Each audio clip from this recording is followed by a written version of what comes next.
Hello, everybody, and welcome to episode 56 of Technically Trek. I am your humble host, Dave Prime, and over yonder there is our ditzy witch, Captain Katie. How are you doing today, my dear? I I'm doing okay. I'm very happy. I've celebrated my birthday this weekend and Birthday. I partied, I enjoyed, and I'm loving life right now. That's good. Yeah, I'm glad to be alive. It's another day sober. I'm getting that much closer to that 1 year benchmark, and I actually got to see Cassie for a little bit yesterday. Rescued him. Needed a jump, and so I gave him a jump for his car or his truck, I should Oh say. bless. I Yeah, hope he's okay. what's that? I hope he's okay. He's doing well. Yeah, he and Manu did a little treasure hunting recently, and they're going on another Yeah. excursion in a couple of days. Could turn out. Who knows? That could be a topic of discussion on the main show, which hopefully soon it'll start coming back on Wednesdays. But if it wasn't for Dangerous Thoughts, this show wouldn't exist. So just big shout out to Manu and Tyson. And Tyson has not shown up yet, so hopefully he's doing okay. Yes, how dare he be late? I'll be having Yeah. work with him when he turns up. What's that? I'll be having words with that mister when he turns up. Well, he didn't say anything about missing the episode, so I don't know. But one thing we won't miss is my partnership with W Energy Drinks. Is saying you can go to w.gg and enter the code TechTrek, TEKTREK, and you get 10% off any order that you place online. And they got some pretty good deals right now. So I think you can get 4 tubs for $99, and then get an extra 10% off of that. Say that's a heck of a deal. So if you need that little energy bump without the caffeine jitters, W's the way to go. But so this is going to be the first of what I am dubbing Borg month with Technically Trek, and we're going to start Yeah. off with the big one, first contact day, your birthday, as was mentioned, your first foray into the Trek franchise. So yay! Yes, Yeah, I'd say this so. movie for me is what made me fall in love with Trek. So not only do I share my birthday with First Contact Day, but this movie holds a very special place in my heart. Hmm. And I'm sure we'll be hitting on a lot of that as the conversation progresses. But so I'm wearing my usual little Enterprise E t-shirt, but I'm also wearing my Pride.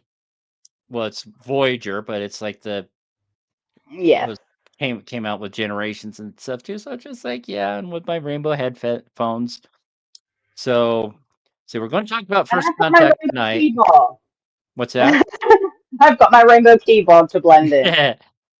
Yeah, so we got First Contact tonight. Next week we're going to go back to the original origins of the Borg, and we're going to delve into the episode Q Who, which is another not just a good Borg episode introduction, but also a great Q episode as well. Saying, Oh, definitely. yeah, the speech Picard gives at the end of that episode, just like, and you want me to say, "I need you, I need you," and but that the next week, in case you guys haven't heard from before, Manu Intiraymi is going to be guest starring in this episode of Technically Trek as we talk about the Voyager episode Q2, when he has some interactions with Q's son, which is the real life son of actor John Delancey, Keegan Delancey. So Yeah. looking forward to that, and then to wrap up the month, we're going to talk about regeneration from Enterprise, when the Borg got scary again. Which again, Enterprise did it right. They didn't name it by Borg, and the way they ended that episode, it was a good little nonsense. Like we just postponed the inevitable for a century or so, or generation or two. I think it's what Archer said.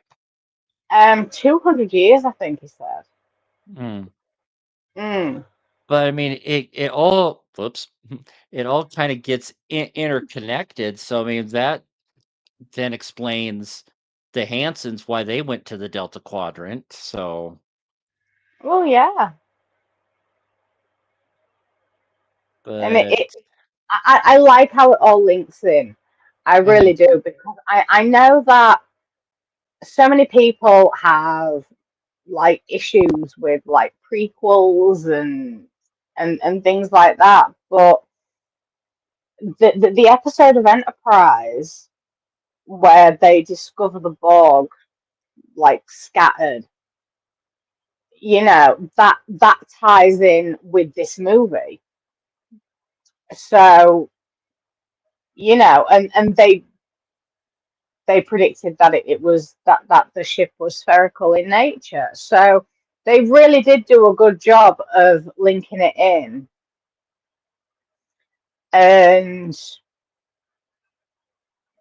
yeah, I like how they did it. yeah, well, we won't jump the gun too far because we got folks backstage. So, Travis and Tyson, how are you two lovebirds doing? No. I'm trying to get signed in. Can you guys hear me? Yeah, we can hear you. Okay. Trying to get signed into to YouTube so I can chat. It's just I've had to upgrade my computer and it's been a nightmare. Hmm. And I just want to say So apologies if it looks like I'm kind of tipping my nose up at everybody. I'm going to get another pair of glasses that just has my reading glasses in here because I can't really see the screen with the regular lenses, but if I tip up, I can read everything just fine. So just like oi oi oi, growing pains of having new specs for the first time in 5 years. God, I can't wear my reading glasses.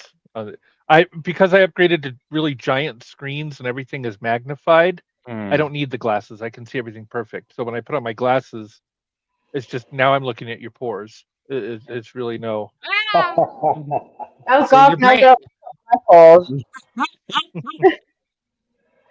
but yeah, it's like kind of mentioned before, saying I am foregoing my AA meeting this week, so we can talk as long as we want, as long as we don't get too technically off track.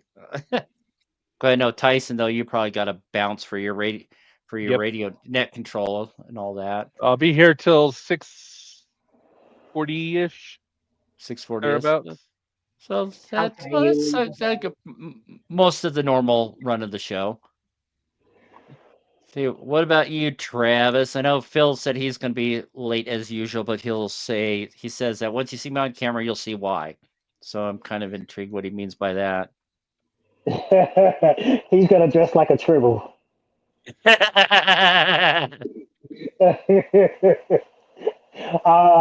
I'm here.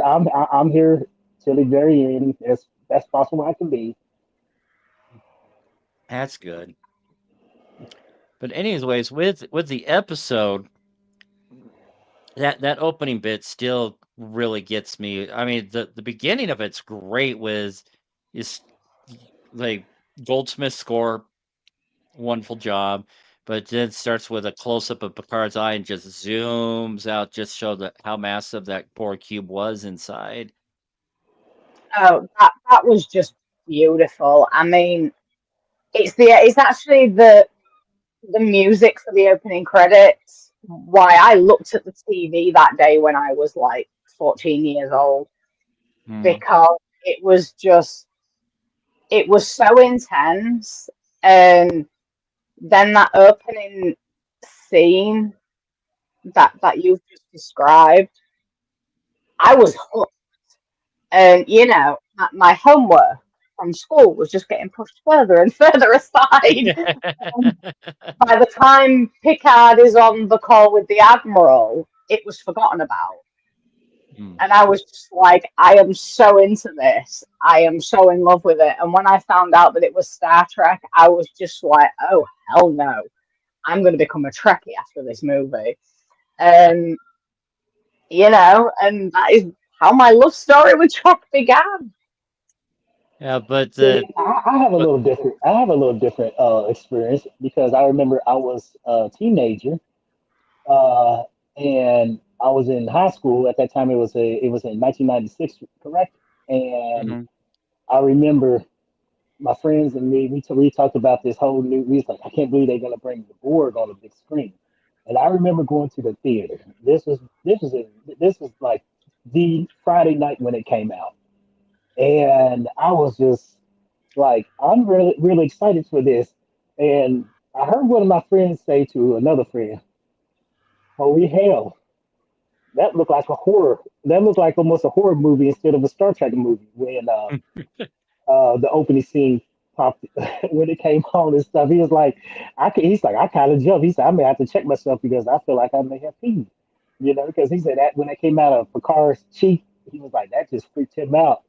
I was like, well, yeah, that's what the Borg. And then it was interesting to see that I knew these Borg was going to get an upgrade in this movie because I'm used to seeing what the Borg look like in TNG, but these Borgs, boy, you could just tell when the camera was panning out and it was just going out, and you just kind of look even like, okay, they did some very stunning. I have to do this quick. This failed miserably. Happy birthday, Katie. Oh, So this That's sweet. I love you so much. Thank you. I had this whole little sort of extra plan for this, and everything kind of fell apart. So this was sort of makeshift at the last minute. So yeah, I was Oh, thank going you to this so little much. grocery store was completely sold out of cupcakes for whatever reason. I threw that together like really quick. Our candles, I found out, have melted from last year. I was like, are you kidding me? See, I was going to get a cupcake myself, but I just ran out of time and just. Unfortunately, I can't share this, but I will eat yours on your behalf. Yes, please do. Do you know what? I just need to tell you. I just need to tell you something, and you're going to laugh at this, but it was so sweet. On Saturday, I had to go to my friend Louise's house because her and Paige had cooked up this big, massive surprise for me. I'm sure you've all seen the photos on social media. Oh, thank you, Tyson. And I've made an offhand comment a few times that I don't like cake, but Louise can cook really beautiful roast chickens. And I said to her, I said, if you want to cook me a chicken and stick candles in that, I'll have that instead of a birthday cake. Great. When I got there, I was just walking up the path, the door locked, and they wouldn't let me into Louise's house. And all I heard from inside was, ow, no, what are you doing? Ow, are you okay? We won't be a minute. And I'm just like, what the hell is going on? And then I saw what I can only describe as fire through the like patterned window, and I'm like, what the hell is going on? And I've got one of Louise's daughters just waving at me like this. And I'm just like, what the hell is going on? They finally let me in after I thought they were dying or killing each other. And they presented me with 2 roast chickens with sparkles in it. Oh, I'm going to embarrass Paige so much right now. And I really don't care. But the reason why is because they put the sparklers in upside down and they nearly set the chickens alight. oh, geez. Oh boy. Oh, God. Yeah, so it was very fun and it was very funny. And yeah, so yeah, I just had to tell that story.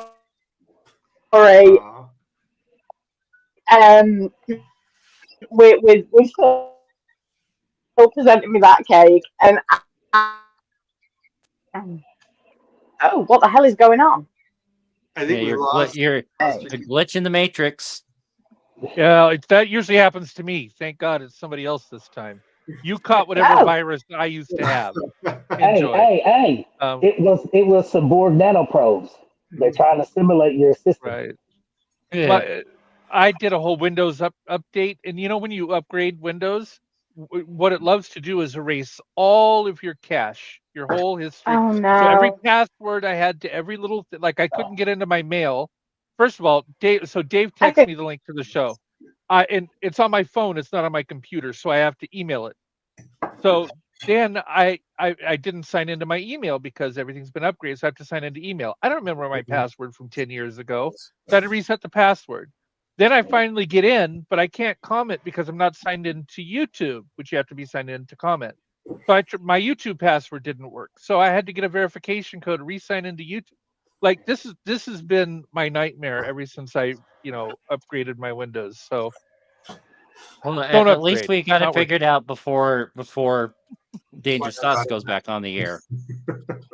Well, yeah. Well. The thing is, I'm net controlled tonight. You know Yeah. where everything is? Everything is on Google Docs. That means I got to freaking figure out how to sign in. That's why I got to leave at 6:45 or 6:40 instead of straight up at 7, because I got to figure out how to log in to get the Google Docs so that I can have my roster to check people in. Oh my goodness, it's just what a Tyson, night. I'm sorry to hear that. You know, it's one of those days that's a Monday. You just think that you hope the Monday will go well, and it just turns out to fall apart. I'm taking a 7-day vacation starting tomorrow at 4 p.m. So I work tomorrow. After that, I'm off for 7 days. So I'm having to work late tonight and tomorrow night to catch up on the work so that I can have that 7 days guilt free. Not leaving unfinished work. So it's today and tomorrow is just a lot. But then, oh my goodness, I won't have to look at my stupid computer for a week. I'm so happy. My eyes are happy. My glasses are happy. Everybody's happy. Ah, Before we get the show started properly, can I just show you all something? Because you are all a part of it. Sure. sure. I won't be a minute. Hope she's not taking anything off. Yes,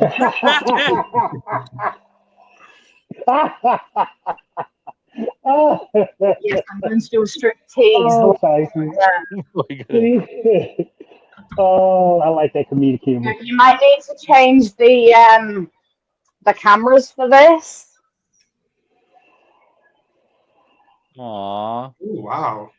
Oh, Wow. okay. Wow. Zoe, that can go full screen.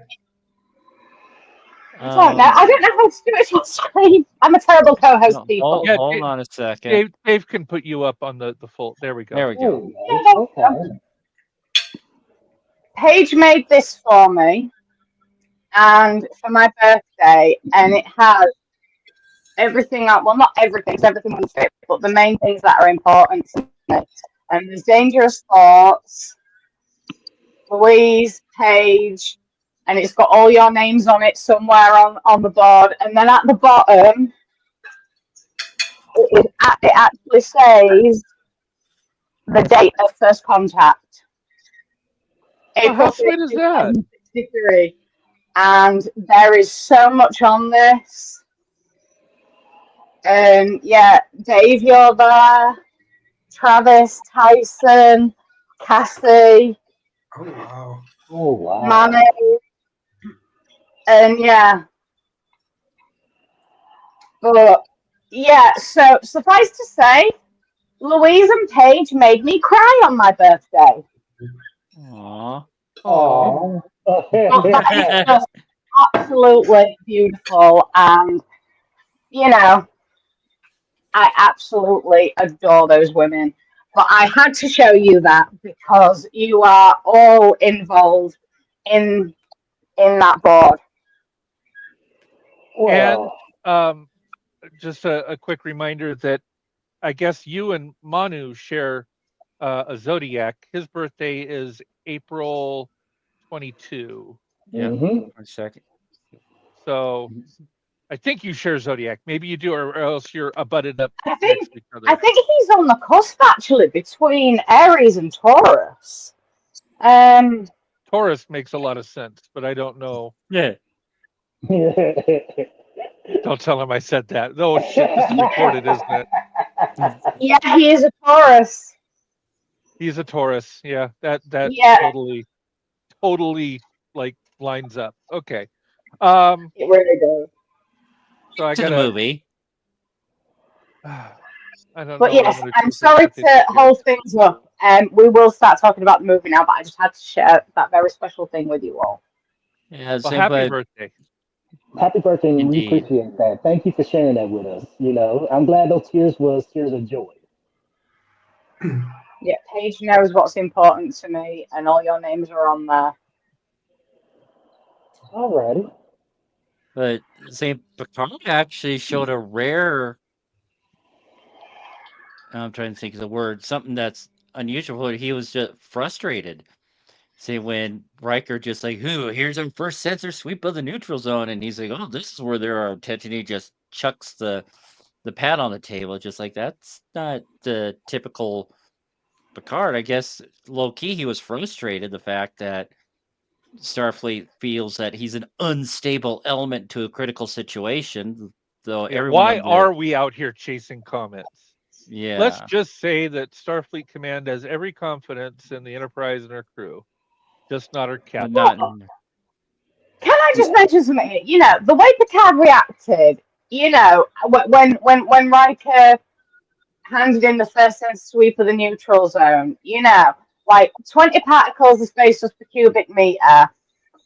Was it two ultraviolet radiation spikes in a class 2 class comet? two Now, comment. yeah, and I'm sorry, but like that may have not been anything to them, but like in today's, in like 2025, that's a hell of a lot. And like our astronauts and scientists would kill to observe that. Unfortunately, And they it were just being goes to killed by the show. Borg, so that was like Well, more yeah, important. but like the scientists of today and astronauts and people like that, they would kill to study like ultraviolet radiation spikes in a class 2 comet, it, and yet Picard just dismisses it, and it just goes to show what a couple of 100 years can do. But You know, I was gonna say, you think about that too. Picard seemed agitated in that scene because it showed Picard in the way his how they evolved that character, how Sir Patrick Stewart and the writers have came along and evolved that character since we saw him in TNG.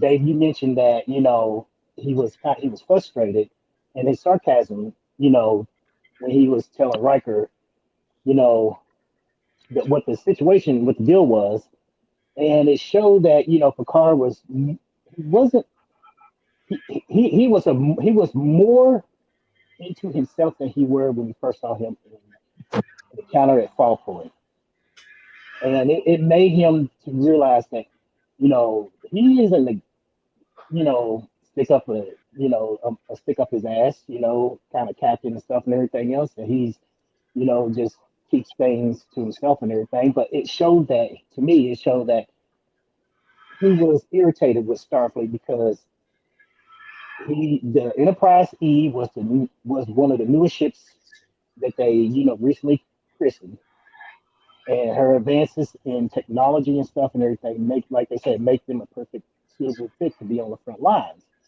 But Starfleet, the command they have to take a look at the emotional element too. With like, I mean, do we really want to put this man back in position to face a species that really almost destroyed his own species? I would think. Okay, I mean, think about war, right? If somebody had, if somebody had attacked my home, my homeland, imprisoned me, tortured me, and freed me, and then there's a war again, would a general or an admiral want me back in that fight, or would they think I might be too psychologically damaged? I think first of all, it's a valid question, but I think the second question is, what do you, the person who is captain, what do you want? I mean, one person might be like, I am so ready for revenge. You give me a gun, I'm going to go in there, I'm going to kick their asses back, all the way to next Thursday. Another person might say, I never, ever, ever want to be involved in anything with that again. Just keep me away from it. So both valid, right? But if you know who Picard is, he's a fighter. He wants to be, dealt back in. So I think what Starfleet should have done was to consult with him. Maybe even do a psychological eval, whatever they wanted to do, but to summarily dismiss him, especially if that gave him an edge. Like, remember when he got there, he told everybody where to aim, and they blew up the fucking cube. Like, that would have been a good thing to know. Maybe you ask that fucking question before you say no, you can't come to the party, right? Yeah. I don't know. Just And there's a twofold thing about that I made it's amazing watching something nearly 30 years later. It's just like, yeah, huh?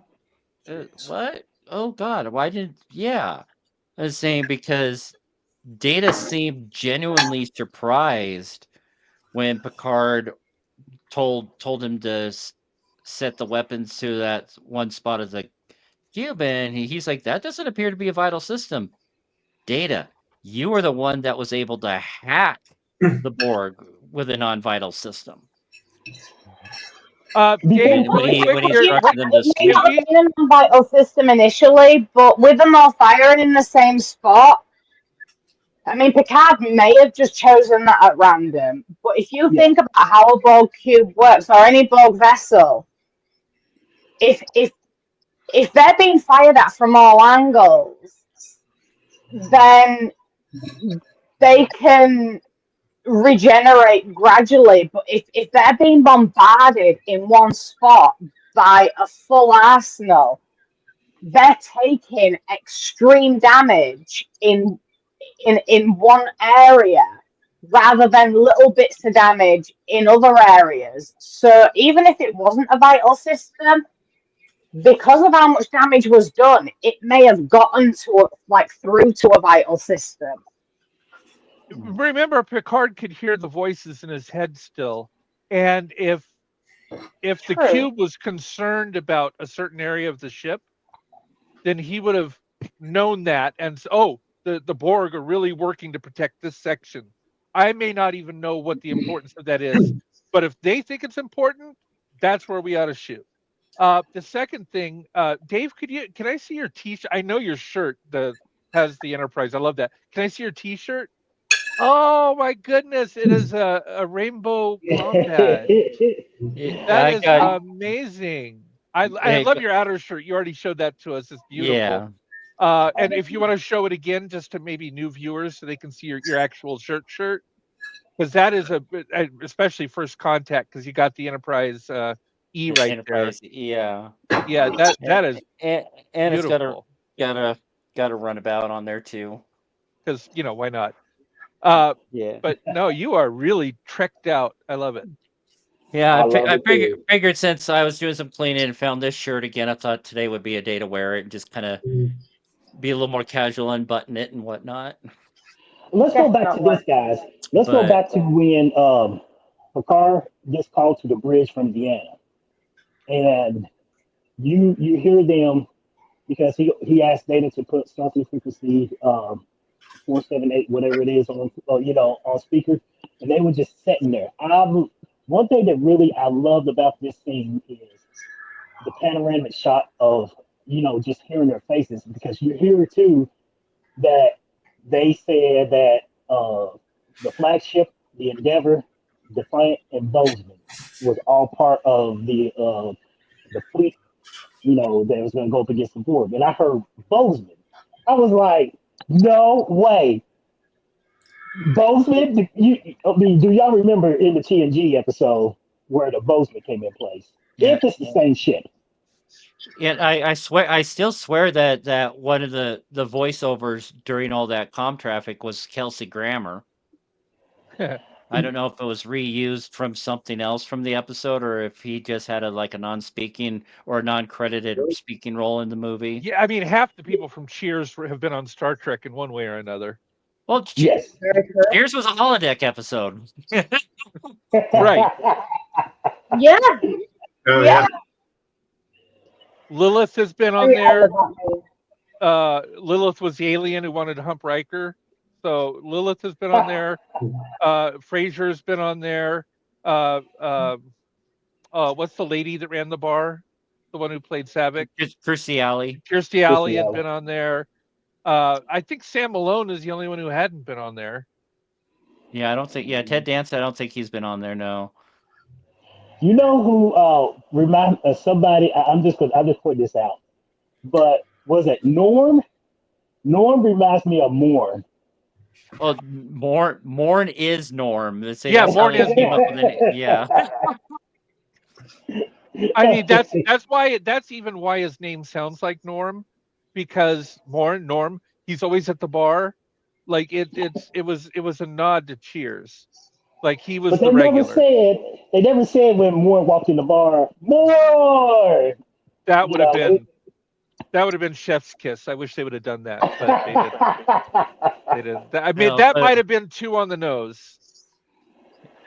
but yeah, they definitely had a bit of a Star Trek 6 nod in there early in the movie when Picard cut off communication with the fleet and saying, we're going to go to Earth, and Data's just like, I'm to hell with our orders.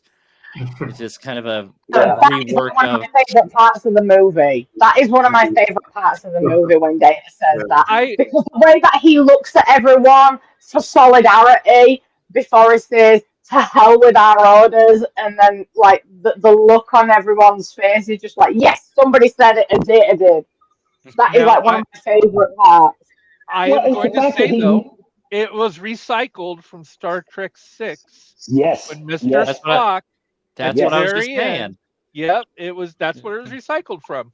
Because If I were, Uhura, it says, Captain, we're being ordered back to space dock to be decommissioned, and you see the sad look on Kirk's face, and Spock says, "If I were human, I believe my no, I believe if I were human, I believe my response would be go to hell." go to no, it's just like If go to hell.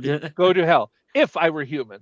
Like, and Yeah. then everybody lightens up, and that's when he says, first start of the right straight on till morning, which is obviously from Peter Pan. But that's how you get to Never Never Land, right? Second start of the right, straight on till morning.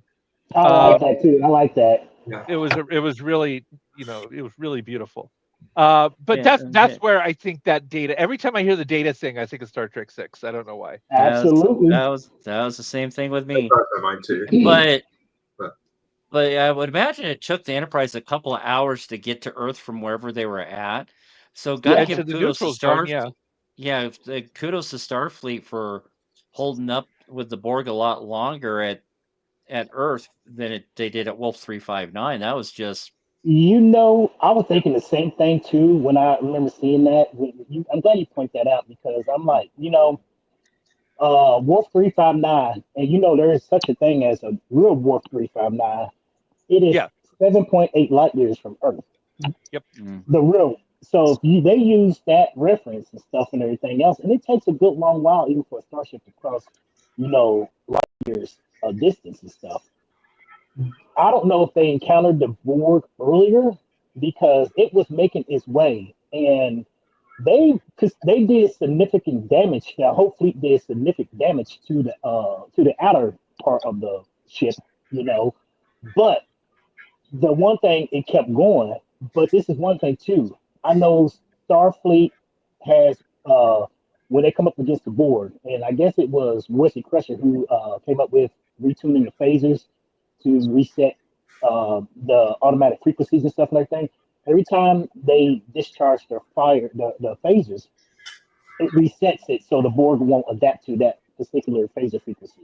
It just keeps resetting, and the board can adapt to it as quickly as enough and everything else. So Federation starships, they learn that we gotta keep rechanging our frequencies on our phrases and stuff. And to me, that's one of the good advantages that they had going against this cube prior before at Wolf 359. And Here's what then makes seeing, oh, go ahead, Tyson. here's what makes no sense though. Wolf 359, right? They, even with Picard, ultimately Starfleet won. So later in First Contact, they want to take over Earth. They have the transport conduits, and we know they're thousands and thousands of cubes in the Delta Quadrant that could easily take that transwarp conduit and come to Earth. Yet they send one ship. I mean, does that not seem technical? I mean, wouldn't you send like 20 cubes? I mean, now you're like guaranteed. I mean, maybe even that's overkill, but maybe 10, right? You're not going to send one. Look what happened. Look what happened last time. Look what happened this time. They Send were fucking, overconfident. The yeah, you Borg, need to. they were overconfident with themselves. You know, I don't think they think tactically, you know, and stuff. They're all with a unified mind. All those brains on the ship and not one of the drones was like, maybe we send two. Like, I don't know. I don't know. You You know, got a one good point thing that there. a lot of people forget about the Borg is that they are arrogant and they think that they are so freaking superior. One cube will be enough. Now, that is the Borg's Achilles heel, Right, is their right. arrogance. And, you know, that they're supposed to be devoid of emotion and things like that, but the Queen is not. The Queen is not devoid of emotion, whereas her drones are.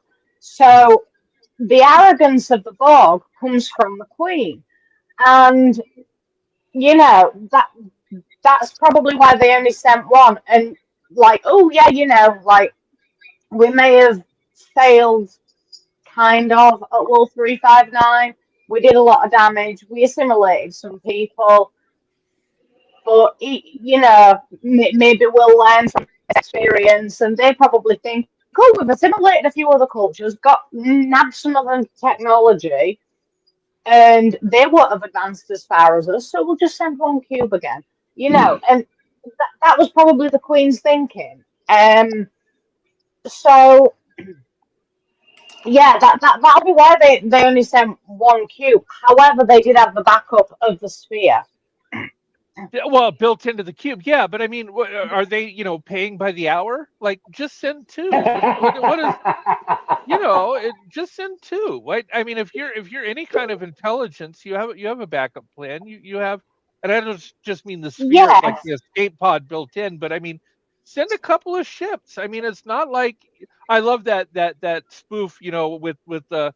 Did you see the Family Guy Star Wars? And the escape pod goes, oh, there's no life sign. They're getting ready to show, oh, there's no life sign, and the guy is like, what are we paying by the laser? Like, it was hilarious. Anyway, but that was kind of what I was thinking. Like, are we paying by the cube? Just fucking send two ships. Not You gonna, would think that. if it's But not needed, it's not needed. But right. damn, I mean, how but stupid. also you've got to think about this. The Queen, she, even though she doesn't like losing any of her own, that specific mission, I believe they they had the backup of the built-in sphere, because I don't think all of them have that backup. So that specific cube with the backup sphere was specifically sent because all they needed to do was get close to Earth, and then I don't understand exactly why they needed to get so close to Earth, unless they were going on the time travel thing of, you know, You would think um, that they could have you, time traveled first and then gone to Earth, right? well, Now So this there's is no what opposition. I think. But they basically fought their way through to get as close to Earth as possible, and the drones on that cube were basically expendable. That the cube was cannon fodder. It was the sphere that had to get through, and you know, on that sphere, that there were enough drones to assimilate Earth before first contact happened. But why, And if that's the case, and I agree with you, if that's the case, though, once you're at Earth, why sit there and wait till your ship is almost destroyed to send out the sphere? I mean, once you're there, send out the sphere. Do it now. Get it before fucking Picard gets here and blows your ass up, right? If Dana yeah, sent it just 5 minutes earlier, the Enterprise wouldn't have been there, couldn't have followed him back. They would have totally won. yes. However, what happened to the Enterprise? They got caught in the temporal wake of the the vortex. So they they didn't just get there and send the sphere out, because if they created a temporal vortex and any of the other ships got caught up in it, those ships could have gone back as well, and it could have spoiled their plans. So they needed to basically get rid of enough of Starfleet as possible, enough ships as possible, so that they can get through to create the temporal vortex, so that they alone got through. And the plan for the Enterprise, they got caught in that temporal wave. So, and that as Data said, that somehow protected them from the changes in the timeline. So I think that there is method to this madness, and I see the method to it and why it was done how it was done. It makes perfect sense to me. I'm just not explaining it very well. Can I throw something out as well? Yeah, As far as sending one ship, I was always kind of under the impression that was kind of the Borg's plan. Like, they just wanted to keep Starfleet busy while they sacrificed a ship. Basically, let's send this, keep Starfleet busy, let them blow us up. We're sending this thing through, and then we're going to really take over Earth. I always thought that was kind of the plan. Talking about that, I never thought of it before. Was that the plan all along, or was it a plan B when they realized that, they are fucking us up pretty bad? Kind of under the impression. I mean, I could be wrong, but I was always kind of under that impression that was the plan. The Borg cube was just there as a sacrifice. It was there just as a decoy, or what do you call it? What's the right word? Not a decoy, but I guess like a sacrifice, basically, just so that they could send the sphere. Yeah, the cube was cannon fodder, basically, and it was the sphere that had to get through, and because I believe that the sphere was the only part of the Borg army, that had the necessary technology on it, specifically to create the temporal vortex, because it's not something that was sacrificed to once they got there. They still blew it up once they got through. No, it was the Enterprise that destroyed them, and they destroyed the sphere. I guess they didn't even expect this Enterprise to go through as well, but that's true. Because the sphere got destroyed. Tyson. Yeah, I gotta go. Bye, guys. Already? Yeah, 45. 5:45. Well, you said 6:45. It's only 5:45 over there. Oh, well, it's 6:45 where you are. You know what I meant. Yeah. Bye. Bye, Tyson. One thing I want to say is, before we jump ahead, let's bring us back around to this. The opening scene showing when the cube was approaching Earth, when the Defiant, when you saw two torpedoes, blast the hell out of it, and then you saw the Defiant. Boy, oh boy! And when I was in the theater with my friends and stuff, we all cheered. I remember other people cheered too. We all got up. We just woo the Defiant. And then, we saw Worf. We knew who was on board stuff and everything. We just started cheering when we saw the Defiant just come in with her phase pulse cannons just blasting. And here's a little thing. I don't know if you know this, Dave, or if you put this down in your notes and stuff.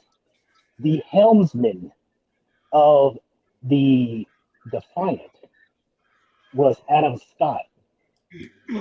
Who was the changeling that he was interrogating in season 3 of Picard. No. He wasn't. No. That was Adam Scott is an actor who started Park and Recreation, and he was in Step Brothers.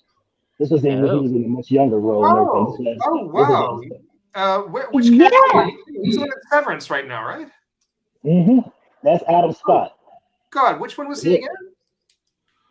Adam Scott. He was in Park and Recreation, the TV show. We're in First Contact. He was the helmsman of the Defiant. Now I have to look at that again. Yeah, he said, main power's offline, our weapons are gone, and shields and weapons are gone. Yeah, he was giving a brief update to Worf about, and then Worf ordered, a collision course. And then, he said another starship is coming in. He said it's the Enterprise. And all of a sudden you just see this big, massive ship, which compared to Defiant was just overwhelming. And I was like, there she is. She's there to save your high and stuff and everything. And then, hearing Riker say, the Defiant is losing life support. And then Picard said, transporter room 3 and being the Defiant survivors aboard. I was like, I like how they did that. I like how they incorporated the DS9 into the show and into the movie. They had to get Worf back on there, so Yeah. That's what I'm They talking had about. no choice because they needed Worf. yeah. Well, Riker answered he knew how to still fire the phasers. Yeah, say Oh, the I know. as serious as this movie was for a lot of overall, they definitely had a good job at doing those subtle digs. And it's just like tough little ship, and Worf's like little. He was like like offended. It's like, watch it now. I can run rings around you, Enterprise. Yeah, but to kind of tie that into DS9 even further, the way that the timeline worked with the movie and the DS9 series is that we didn't see the Defiant for a couple episodes because of what happened Yes. at Good Earth with the point. Borg, and they actually made mention that specifically after the Borg gets under repair. Cisco, yeah, he basically laid that Starfleet is pretty thin because of the Borg incursion and other stuff, and I was like, oh, that's a really good way of tying Deep Space Nine into what happened into the movies. And you're right, why the Defiant was absent for quite a bit. Even Picard told um, Worf, she's adrift but salvageable, which I'm glad that, a lot of the ships, besides the Defiant, were salvageable after the battle. But Heavily, also, this movie was tied into Voyager as well. Because this attack on Earth was mentioned in the is it the episode of Voyager where Seven of Nine is jumping through time and oh trying to stop yeah, Voyager being Relativity. Year of Hell. relativity. Is it relativity? No, that's the No, name of the ship, isn't it? it was No, no, Year of no. Hell. Year It in was Year hell. of Hell because yeah, they were doing trivia in the No, turbo lift. no, it wasn't the Year of Hell episode. It was later on. Seven of Nine is jumping through time. That was Relativity. Yeah, yeah, yeah. relativity. And when she was recruited again by Ransom and the other dude, um, they were asking all these like different effects on the timeline, and one of the examples that she gave was the Borg going back in time to assimilate Earth, but the Enterprise stopped them and reset the timeline. Yeah, the Pogo paradox, where she was explaining because Lieutenant Duquesne asked her, can you explain, uh, the Mm. Pogo paradox. The Pogo paradox basically says, Yeah, to prevent an event, you actually trigger the event to actually happen and stuff and everything else. So, I remember she yeah, mentioned the and then Dolly she paradox. mentioned yeah, and then she mentioned about the Borg going back in time. Example. That, Yeah, that, so that, yeah, that was an first example. contact was There's our was troll. tied into Sorry. Voyager as well. And so in a way, I mean, it was tied into to all of them. Obviously, tied into Next Gen because it's the Next Gen crew. Tied into DS9 with the mention of the Defiant being under repair because of the attack, and then tied into Voyager with Seven of Nine mentioning that. So it is really good how they managed to, because that attack on Earth actually happened, I believe, after Voyager was taken into the Delta Quadrant. Voyager was already in a Delta Quadrant prior Yeah, to prior to first contact and stuff because Voyager had been there for about 2 years already. yeah. Well, yeah, I thought that as well. And yeah, so obviously that they heard about all of this when they got back in touch with Starfleet, and obviously Seven of Nine would have had knowledge of it from being a Borg, you know. So it is really good how they tied all that in. And speaking about because you mentioned at the top about I think it was you, Katie, about the Admiral Hayes. Speaking about Voyager, I'm so happy that they brought him back as Admiral Hayes to communicate with Voyager in what's that? Hope and Fear? Not Hope and Fear. Yes, Hope and Fear. Admiral Oh Hayes, yeah, because yeah. Say windbag. she referred Janeway referred to Admiral Hayes as a windbag, and Oh, Admiral Hayes is the same character, same actor who was the one that contacted Picard to tell him the situation, give him the situation report, and that's another little tie-in thing that I love. Well, and I believe Hayes was actually in yeah. the that Harry Kim episode when he got that timey wimey thing where he and I forget the other character's name end up switching places, but the Cosimo guy. Oh yeah, yeah, They I know the exact episode you're talking about too. I know the exact episode you're talking I can't think. I had the name of the episode in my head earlier, but all of a sudden it's just gone. sequential, something like that. What's that? And Sequential, sequential. something like that. Non Well, sequential. yeah, yeah. Just one more time, Travis, since you're coming through it a little muffled. What's that sound? It- What is that? Does anyone else Was hear it that something sound? I said? What? No, I was just gonna say, was it something I said?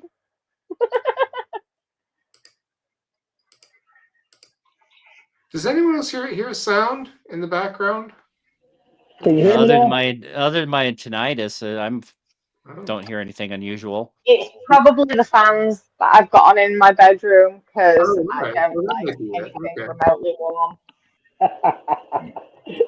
I'm back if anybody can hear me. Okay, Yay! But okay, Dave. I was just thinking it's like something like non sequel or something, but non sequitur. yeah, something like that. Yeah, That's the one. that's the name of the episode. Yeah, yeah. But before we move on, like I said, and Katie pointed that out because I didn't even think about that until she pointed. First Contact really did a good way of bringing, how TNG, DS9, and Voyager in connection. But we are going to, you said in the future Trek Talk, we're going to be right back talking about this because we go back to Enterprise and stuff, and it's just like the Pogo paradox really did come into play. To Yeah. prevent the event, you actually trigger the event. Yeah, and it just the way that it all ties in, it is done so well. Um, it it's one of the things that I love so much about Trek is because things are tied in so well, and even when people don't really like it, um, and it for the most part it keeps its continuity. Mhm, mhm, mhm. Absolutely. Yeah, But I heard that as I went. after they went through the temporal rift, the Enterprise and stuff, after they destroy, you know, well, real quick, hey, Tyson's not here to say this, but I didn't even realize it until people started analyzing. They went frame by frame. The Millennium Falcon appeared in the background. It is. Yeah. Yeah. I The Sam, love Millennium. that. some Yeah. hardcore Trekkies were a little upset over that. I was like, the Millennium Falcon actually appeared. Star Wars, it was so fast and so brief. I mean, it's like frame by frame. You have to really, pause it to see. It's That is the Millennial Falcon.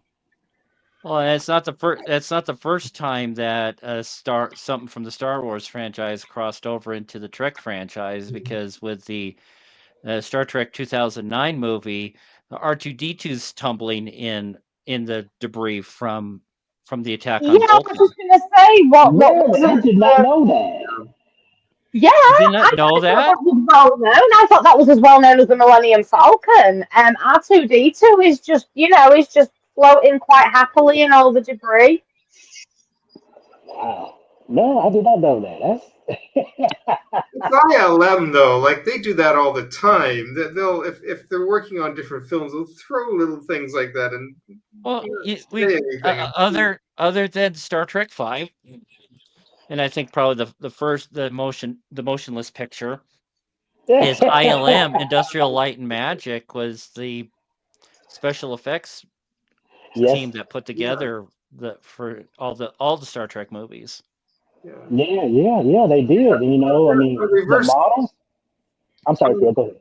on the flip side of that, wasn't if I'm not mistaken, I'll have to look for this again.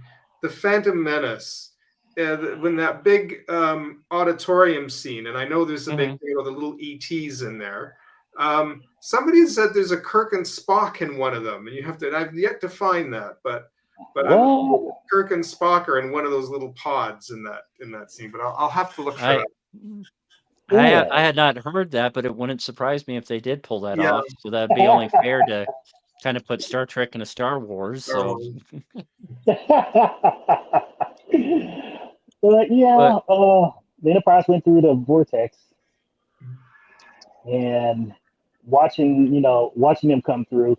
But once they went through the vortex, I like how they cut through to the scene where they just start showing, the planet, what's happening, stuff. You're like, okay, what's going on? What's going to happen and stuff, and then you just realize, wait, I know that actor from somewhere. I seen him and everything. He's tall and stuff, and I'm like, oh, he's in this movie. Was it James? What's his last name? Cromwell? Cromwell. Yeah, James Cromwell. Oh, all right. Yeah. And I was just like, okay, okay. This is going to be pretty interesting if he's in this movie. I'd still only known him from Babe the Pig. That's all I could remember. yeah, That's all I remember from at that time. But oh yeah, but yeah, yeah. Cromwell's popped up a couple of times. He was one of those administrators from. Yes. I'm blanking on the name of the episode. It's Oh. those conditioned soldiers that were put into jail. Oh yeah. Oh no, I And don't saying know he that was able to hide, they were able to hide themselves from sensors and whatnot, and he was running crazy on the Enterprise from the third season. one. Oh, And then Yeah, then because they was he application played with the that thing. weird alien in Homefront, Yes. Yes. saying that Yes. Moog was alive. okay. What were But you yeah, going to say, Travis? no. I was just gonna say, he did. He has had a few tenures in Star Trek that some of us, who are really diehard Trekkie fans, will realize. Hey, he did a tour on TNG twice, um, and he did. Wait, was it twice on TNG or just? Was he in Deep Space Nine too? Yeah. He played the same race of alien in DS9 as well. Let me. Because I was so surprised to see him. When the scene came up, I was just like, "Wait, they brought him back. They brought him in. What is his role?" I didn't really put two and two together until I was like, "Maybe he is Zephyr Prime," and stuff. But I didn't. I didn't really put two and two. I was just so engaged with how things were moving so fast. Then you start seeing Lily say, "What's that?" He was like, "That's the constellation Leo." She said, "No, that."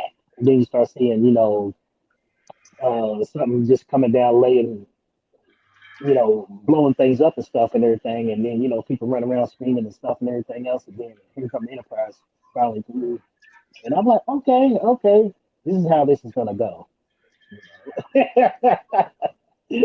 I was just so enthralled in the whole, in that whole part, of like, so they're going back in time and to do what? And then when we got to, the Enterprise and stuff, and they was able to destroy the cube, then they started figuring out exactly what time, the date, the time and date that they was at, and stuff that they landed at stuff. And then you start thinking, wow, this is where the writers was going at when they said first contact. Hmm. This is what they were meaning by like stop first contact, and stuff.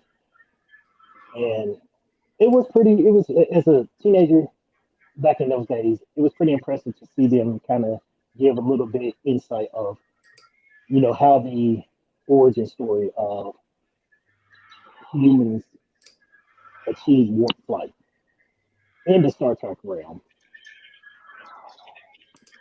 Oh yeah, and it was the third season episode was The Hunted, and it was Birthright, not Homefront. Homefront was a different DS9 episode.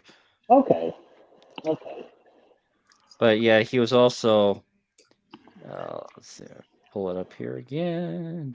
The dia, and he was Hanok in yeah, he was the alien that Quark was trying to bamboozle the starship down when they had the Oh, Dominion he was, torpedo stuck yeah, in the Defiant. yeah, he was one of the Karma. Karma, yeah. He was a Karma. Yeah, I remember that. Hold on, there's a comment here. Damien Dark. Yeah, What the Neil hell do you McDonough. know? Yeah, Lieutenant Hawk played Damien Dark in Legends of Tomorrow and other Yeah, I Arrowverse knew I shows. recognized him. I've been What's trying to that? think all this time. I didn't even think to freaking Google it. But I've been trying to think all this time why I recognize him. And yeah, of course, Legends of Tomorrow. And Somebody said saying somebody said he's a rip off of a younger Matt Damon when he was sitting there. the original script for First Contact had Hawk as an openly gay officer, but they Yes, I scrubbed heard it that. Oh. because it was still the 90s. They weren't quite ready for that. So, Hmm. but The night was still progress. It was still moving, in that, trying to still break some ground without shattering too much because of the kickback, especially, with what happened in the episode with Terry Farrell making out with another woman. Lenara Khan, yep. Hmm. Yeah. But the next generation Section 31 novel Rogue predominantly focused on Hawk being recruited by Section 31, where he was openly gay, and his partner was an unjoined Trill named Carew. Oh, Oh. that's interesting. Yeah, it's a good book. It was I forget the name of the authors. I think I might have the book here with me. I don't know where it is right now, but yeah, one of the two authors is also gay, so makes sense for a gay author to write about a gay character. So on that, but I mean, I say I Loki when I saw this movie when I was 20, I had a low key crush on Hawk. I was kind of bummed that he got. I was kind of bummed he got assimilated at the end, but on that, Yeah, yeah. It was pretty dumb about seeing what his final conclusion was, but but it, yeah, that was one thing I was going to mention earlier. I had to drive over 30 miles to see this movie opening weekend because even though my ooh, hometown got that sneak release of Generations just 2 years before, did not get Hmm. First Contact opening weekend. I had to drive to Moscow to go or Pullman, one of the two, to go see it. wow, wow. And, I mean, and not Moscow, Russia, Moscow, Idaho. yes, I know where Moscow, Idaho is. Yeah, I've seen it on maps. yeah, but it's like some people say you went to Russia to go see a movie. And I was like, no. A lot of our cities and towns are named after a lot of European countries and Hmm. European towns and stuff. I mean, Yeah, but back in the day, it's just like, yeah, that's Moscow. Moscow's in Russia, but even now they're pronouncing it Moscow over there. yeah, yeah. Getting back to the, Yeah, get back to the when they movie. was talking about when the Enterprise came through, and they was they destroyed the sphere, as y'all pointed out earlier. They destroyed the sphere. No Well, one before really you, caught. good night, Paige. Take your page. Alan. Right page. Riker was he gave a status report on the battle damage assessments and stuff. Long range sensors are down, their shields are down. I didn't really think about that and stuff and everything until that time we got to realize that's how the Borg got onto the Enterprise. They took that advantage. Just of just a small group of number of Borgs was able to be transported without them detected. I'm like, that's how the Borg always stays a step ahead of, like, I guess you could say, the Starfleet or the Federation. Because if they was able to uh, trick them and get aboard their ship undetected, that kept this. You was wondering. So if the Borg was destroyed, what's the point? What's gonna be the rest of the movie and stuff? This is still all Act One, going into Act Two. You know, and you thinking it's like, well, this is Act Two. What's gonna happen and stuff? I was just a little puzzled when I remember seeing this in the beginning, but I was like, that's just too easy. I felt destroying that sphere was just a little too easy. The Borg got something up their sleeves, you know. Oh yeah. And sure enough they did. And that storyline, how they show that, there was on the ground, they had a Waity on the ground, and then Picard was, dealing with things up on the ship. I like that, duality of, trying to, make things work in different, perspective. Yeah.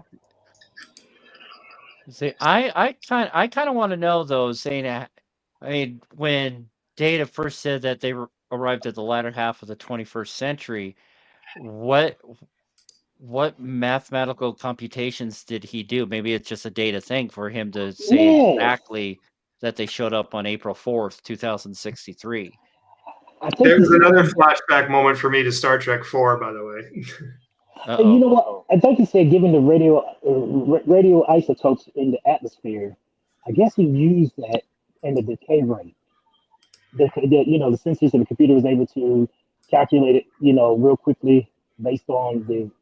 the radiation in the atmosphere, to give them a pinpoint position of, what time that they're in and stuff and everything. That's what I'm assuming, because it makes more logical sense that the sensors can detect radio decay rate.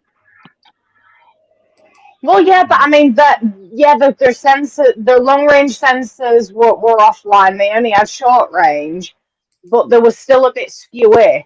So at first they could only detect that, so they made an educated guess, and then obviously there were the rest of the crew were trying to get systems back online behind the scenes. And obviously once they've destroyed the I nearly said cube, sphere, and it was discovered that they were firing on a missile complex in Montana. That rang bells with Picard Yeah. straight away. That's when it was just like, I need the date, the exact date. And you know, And what do y'all think about it was 600 shocking. million killed? Wouldn't you, as our world population is like, what, 8, 9 billion people?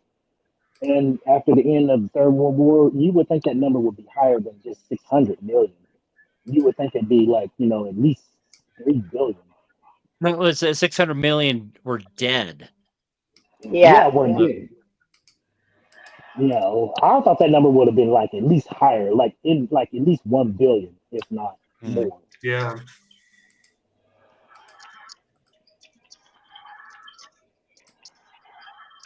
Thought that too when I heard that. But that was just me. I was just thinking, that number kind of seems small. Not saying that, I want to see that many of our, of human beings No. annihilated and stuff and everything. But it's just like, I mean, given what they said about the Third World War, it sounded like, humans barely able to, come back from it with, a small number. Not saying that they had a big number, but they recovered from it, tremendously. You know, that was just my little insight on that, like, particular thing. But I'm glad you But put yeah, that out there, honestly, Dr. Longley. honestly, when I was sat there, like really, I was like, by the time they destroyed the Borg cube, when I first saw this movie, I was leaning forward like this, like watching the TV, and I was like fully enthralled, And then when Data said April 4th, 2063, and then Picard said the day before First Contact, I'm just like, oh my god, I share my birthday with First Contact. And even though I knew nothing about Star Trek apart from, TOS, it, I had no idea that it was the First Contact day. I didn't even know what it meant, but I was just like, I was literally bouncing up and down on my street. I share my birthday with First Contact, and my I was getting very strange looks from my mother. But yeah, I was just like, this was so meant to be. It was like fate. I share my birthday with First Contact Day. This was the movie that made me fall in love with Trek, and they say everything happens for a reason, and I truly believe that. And In the I was stars, literally literally. bouncing. Well, yeah, I was literally bouncing off the walls. Oh, Phil, I like that. Yeah. Do you know, Yeah, I do remember going to the cinema and seeing it. Unfortunately, the cinema that I saw it in, for whatever reason, I don't know why, but there wasn't many people in it. And it was sometime within the first couple of weeks it was out. Maybe it was a little bit later. I don't know. But I remember, because the one before this was Seven. It was Generations. hmm I remember feeling kind of a little let down by that one. It felt like, at first, it didn't feel. It felt like a big episode. The only thing that felt maybe kind of cinematic was the ship crashing, but other than that, it just kind of felt like, even the way it was shot and the way there wasn't anything kind of dynamic about it. But I remember going to see first, and I heard really positive things, so I was really looking forward to seeing it. And I have to say, it was the first Star Trek movie in a while that felt very cinematic. Like when they came on the bridge, it was all completely different. This was like a new looking bridge because it was changed from. Yeah, that was the first, and they didn't make. The only thing was they didn't make. Most movies, when they introduce the ship, it's a big kind of spectacle moment that they introduce the new, like when the Enterprise, yeah. in the TOS movies, it was this Mhm. just like boop, there it was. So I kind of thought it was a little bit like, oh, there's the new. I guess that's the new ship, but they didn't make a big spectacle of that, but they really got right into the story. It was almost like, we're not going to waste time doing that. Yeah. Let's just get into it. And from there, I remember thinking they just kept moving. And I was sitting like on the edge of my seat, and it just still felt very grand to me. And that, I don't want to jump too far ahead, but the entrance of the Borg Queen was so, I was like, wow, that's cool. But it was the first time in a while I was like, I really felt like I was enjoying this cinematic experience of like a Star Trek movie. So it was Well, that's why a lot of people tout that First Contact the best of the bunch for the next gen, because again, Insurrection also felt very like an extended episode. I mean, And it that's had the sad great part. moments and whatnot, but yeah, it felt like an episode again. Both Generations and First Contact, even not First Contact, but Generations and Insurrection.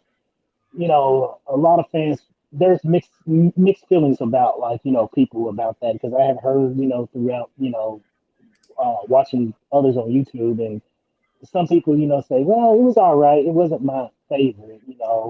I didn't like this. I didn't like that and stuff.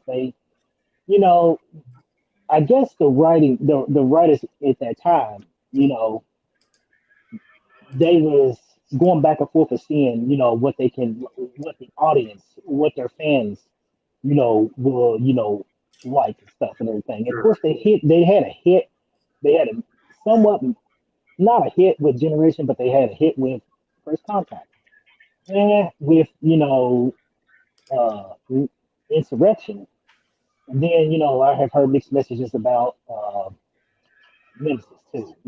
There are some people who will like it, some people don't. Some people who are on the fence say, I like some things, I don't like some things. But Mm. you're right, Phil. That you're not the first, Star Trek fans who felt that this movie, really delivered to them, that they want to see the TNG characters Yeah. did. That they want to see the TNG characters like they saw the TOS when they had their movies, Yeah. come up on the screen. Because people was hoping, let's see if we can get these guys to get like 5, 6 movies just like the TOS. Unfortunately, by the early 2000s, Star Trek, people say it was a dying franchise. Yeah. Sorry, And you sorry. see, I have very different feelings on the TNG movies because, well, of all the Star Trek movies, I only like them from Generations. And in all honesty, Generations, as much as I love that movie, I just couldn't stand watching Kirk in it. I really couldn't. And I was so freaking happy when he fell off that cliff. And I'm just like, yeah, he's dead. I actually cheered when that happened. Like, yes, he's finally popped his clogs. And I was, yeah, yeah. You laugh at me, Dave. You laugh. So I But, know.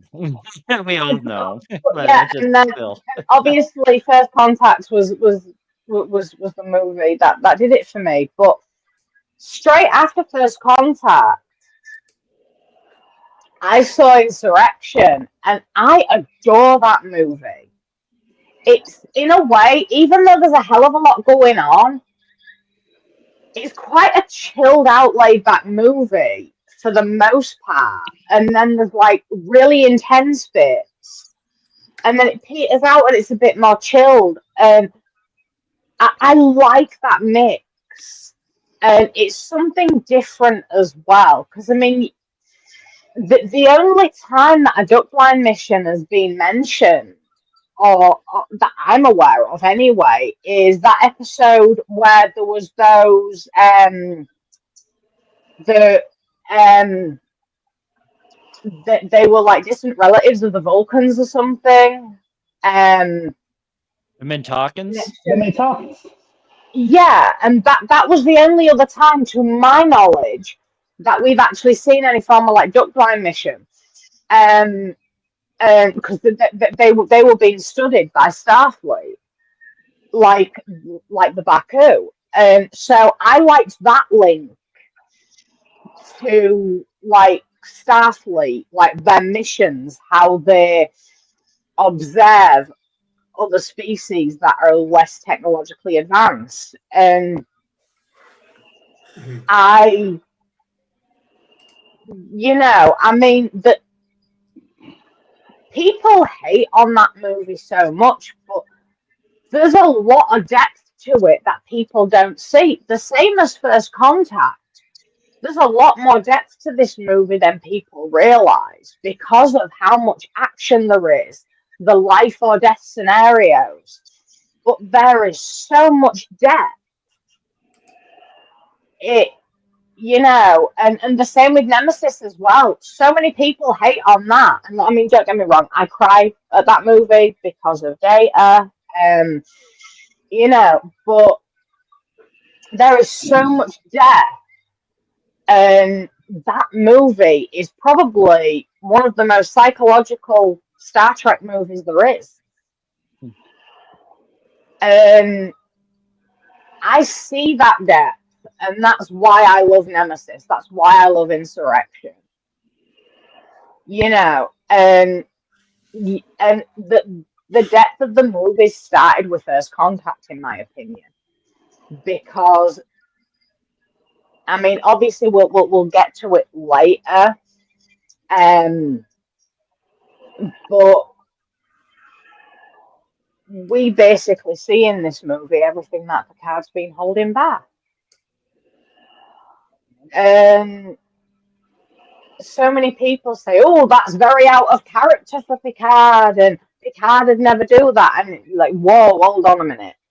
Yeah, there's reasons why he lost his shit, but we will discuss that later because we're not up to that yet. But Yeah, but what I want to talk right now is probably the best part of the entire movie. Drunk Troy. I knew you was gonna say that. That's like what one part of the movie I can say it all almost like right on saying it's a culture. I'm just trying to blend in. Oh, do you know what? If I'd have thought on when even though I wasn't actually drunk, I should have got really drunk on Saturday night, and I should have recorded myself doing a Troy. I should have. I really should You have. know what made me laugh too is, you know, he wouldn't. She basically said he wouldn't talk to her unless she had something called 3 shots of tequila. something called tequila. Just I, it took I was 3 like, they shots of didn't have something tequila just in the future. I just find out he's one. They didn't have tequila in the future. It was her line about there was something about time that made me laugh. Time. This is no time to argue about time. We don't We have don't the have time. the And time. then like hair flip. What was I saying? What was I saying? I am not. And she said, I've been trying to keep his hands off. Spent the I was last like, 20 minutes. Yeah, I've spent the last 20 minutes trying to keep it silence on me. So don't go So criticizing my don't counseling criticizing my technique. counseling technique. It's the oh, culture. And just I'm the just way she trying just to blend in. and the way it she blended all right. but right there at the end when Cochran's getting the jukebox to work again, she's just face down, passed out, and Riker's like, "Oh fuck."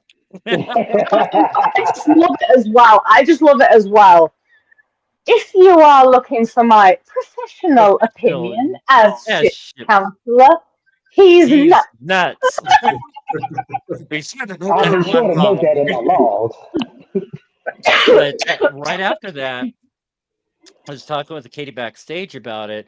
One of the glaring editing differences is because down on the planet, it's nighttime, but then when we get to the shot of the Enterprise in orbit over Earth, it's freaking daytime in America. It's just like, Yeah, whoops. Yeah. And it's yeah. not the it's of course that's not the Right. first like Right. orbiting mistake. There's like some discontinuities with when the Borg went through the vortex. They was going over the west coast, but when the Enterprise followed through, they were like over the Atlantic. So I know the Earth spins pretty fast, but I don't think it spins that. Yeah.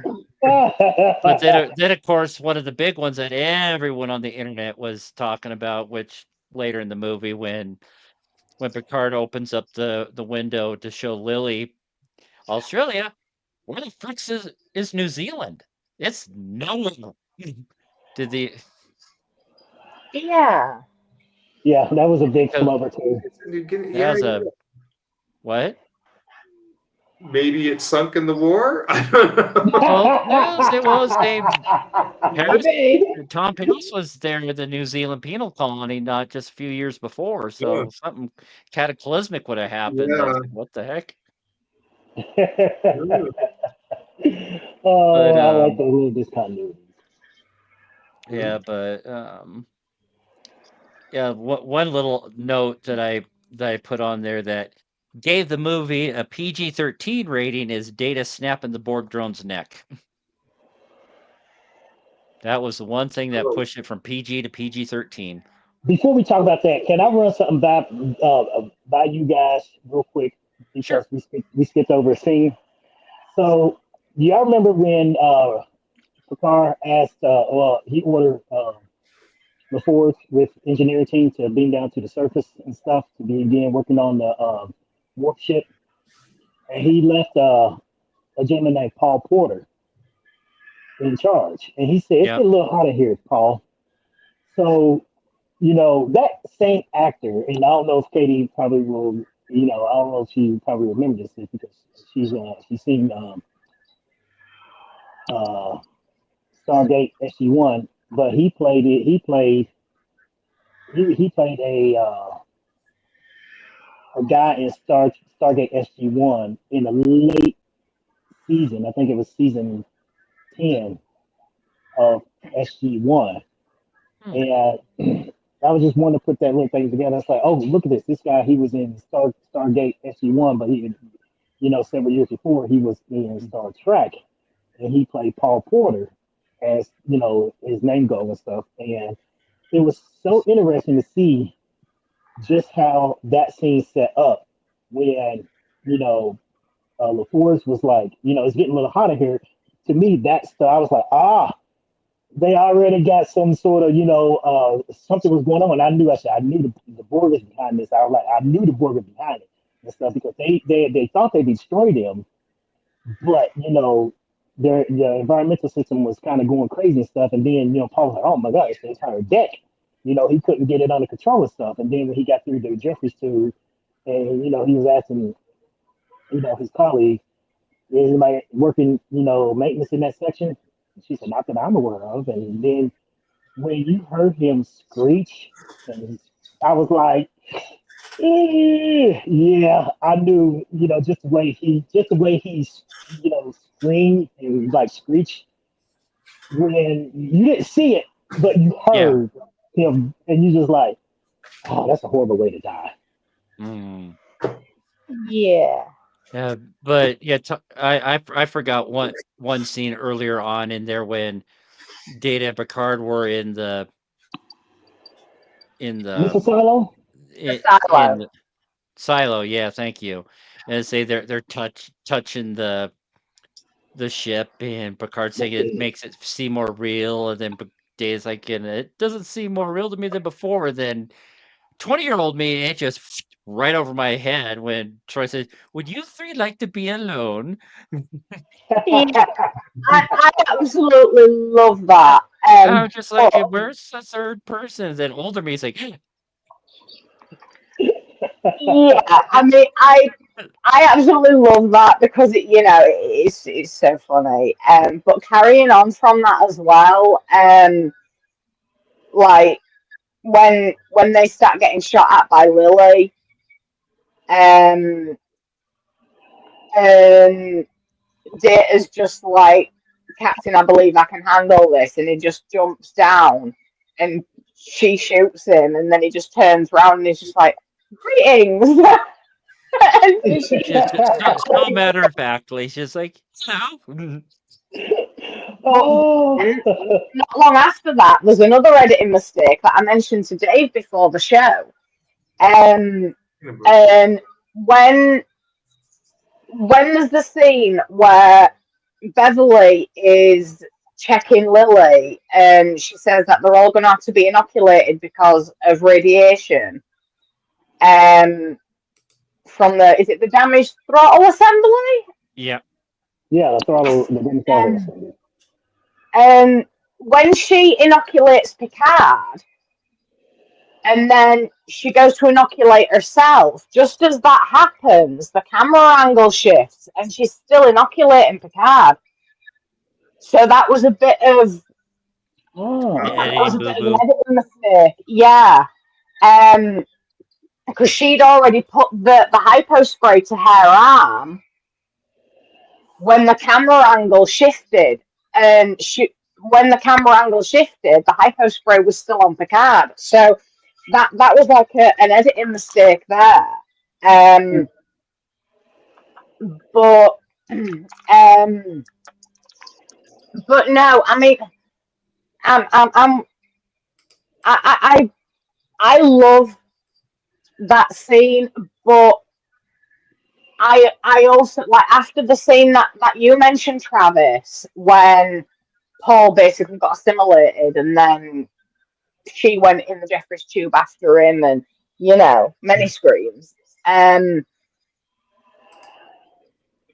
Picard down on the planet, and he had the Borg in his head, and Yep. like the look on Deanna's face was just like, "Holy shit, what the hell is going on?" Mm-hmm. And then it's just like Data and I are attending to the ship. Yeah, because he asked Worf, he contacted Worf on the ship, and he was just saying they were experiencing environmental, some environmental, their environmental system is acting up and stuff, but that's not it and stuff. Worf kind of dismissed it, Yeah, but he was like, me and Data returning to the ship and stuff and everything else, and then he gave Riker command of the away team, and stuff. And then that's, I really started like, yeah, that's, this is going to take part on the ship and on the surface. yeah. You see, but one thing that I love about this, and I love about Star Trek, is that they do the freaking temperature right. Oh, yeah. They work in Celsius. They work in Celsius. They do the temperature right. I am so proud of Star Trek for that. Never thought about Yeah, that. but yeah, it's been this big thing throughout Star Trek. They work in Celsius, even though it's an American-made show. All the Star Treks have been American-made, and yet they work in Celsius. Yeah, all right, fair enough. They work in Kelvin as well when it comes to like outside temperatures in space and that. But long enough, but they got there. well, yeah. I mean, it's like in one of the episodes of in Next Generation. I can't remember if it's Beverly or Deanna. They get a glass of water replicated, and I'm sure it's Beverly, and she's like, water 3 Celsius, and I'm just like, yes, you're doing temperature right, Star Trek, and I love them all the more for it because it. That's how we Brits work. We work in Celsius. So again, I guess a connection to Trek. Well, yeah, we 'cause Americans, we don't even do that. yeah, there's only 3 countries in the world that still use the imperial system: the U.S., Liberia, and Myanmar. Yeah. Yeah, but like in England, though, it says it's kind of mixed. Sometimes they do metric, but sometimes they do imperial. And a lot of us Americans, we don't know anything about the Celsius scale or anything like that, about, the metric system and stuff. We don't know how to, This is how bad it is. This is how bad it is. I have got my Samsung weather app, like my Samsung weather on my home screen. Then I've got BBC weather. I have one on Celsius and one on bloody Fahrenheit, so I know what you lot are talking about. No, but I've gotten better at it. But I know here in the States, not to go too off track, but we did try to convert to the metric system back in the late 70s, and it was just an unmitigated disaster. I heard about that. Yeah. We just pushed. It was same here, but we just kind of pushed it through anyways. Like I remember when we started learning it in school. I was very young in the 70s, but yeah, it was just sort of pushed through. We're doing it this way anyways. Get used to it. But and then here we are now. We're still doing our gasoline and liters. Yeah, I was saying, and when I did Knowledge Bowl in junior high, there was the question that how many kilometers per hour are you driving if you're driving 55 miles? And I'd even let the question get in. I buzzed in and said 88 because that was the right answer, of course. Because where my grandparents grew up north of Seattle, there's a ferry that came in from Canada. So they had the sign 55 mph, 88 kph. So I remember that from when I was younger. So it's like I knew the answer, but my team just looked at me like, "How the fuck did he know?" But you pick up these little things, don't you? You pick up these little gems of knowledge, and you never think it's going to be used, and then all of a sudden, bam, you've won a contest, and it's just one of those. You think that all this like what's known as like useless pieces of knowledge that you pick up, even from the world of Star Trek, you pick up this useless knowledge, and yet at some point it comes in handy. Oh yeah, I agree. And that was one time it came in handy for me. But back back to Yeah, I was gonna say right back to the movie. You know what piece of knowledge that I seen that came to Data when he locked the computer out with a fracture encryption code to keep the Borg for accessing their data. I was Mhm. like, oh, they learned quickly to isolate their computer and keep the Borg out, and the Borg could not break Data's isolation code. I was surprised at that. Yeah, but Data is an entity unto himself. I mean, Yeah. he said it was highly unlikely that the Borg would be able to break it. Not that it was impossible, but he, what was it? He isolated it with a fractal encryption code. Mhm. Hmm. Um, and I mean, I love that scene because you get to see his speedy fingers, and it's not often that you get to see that, and Tasha it's Yar not. did. Well, yes, yes, yeah, I'm sure she did. Uh, But I mean, you got to see Data's speed in that episode, The Naked Now. Because it was putting the isolinear chips back in, so you did get to kind of see his speed there. And you've seen him speed read and things like that, but that was like a really good shot of how fast he actually is. uh, And yeah, I think And that, and that was that, like and you know what? And beautiful that begs the writing. that begs the question: how fast did Tasha Yar get off? say, did Data have a vibrate mode? And who? Oh, we broke Katie. Oh no, okay, I she's mean, broken again. Dave, it's fair. Dave had his question. Yep, yep. Sorry, get off script. Speedy fingers. Yeah, same.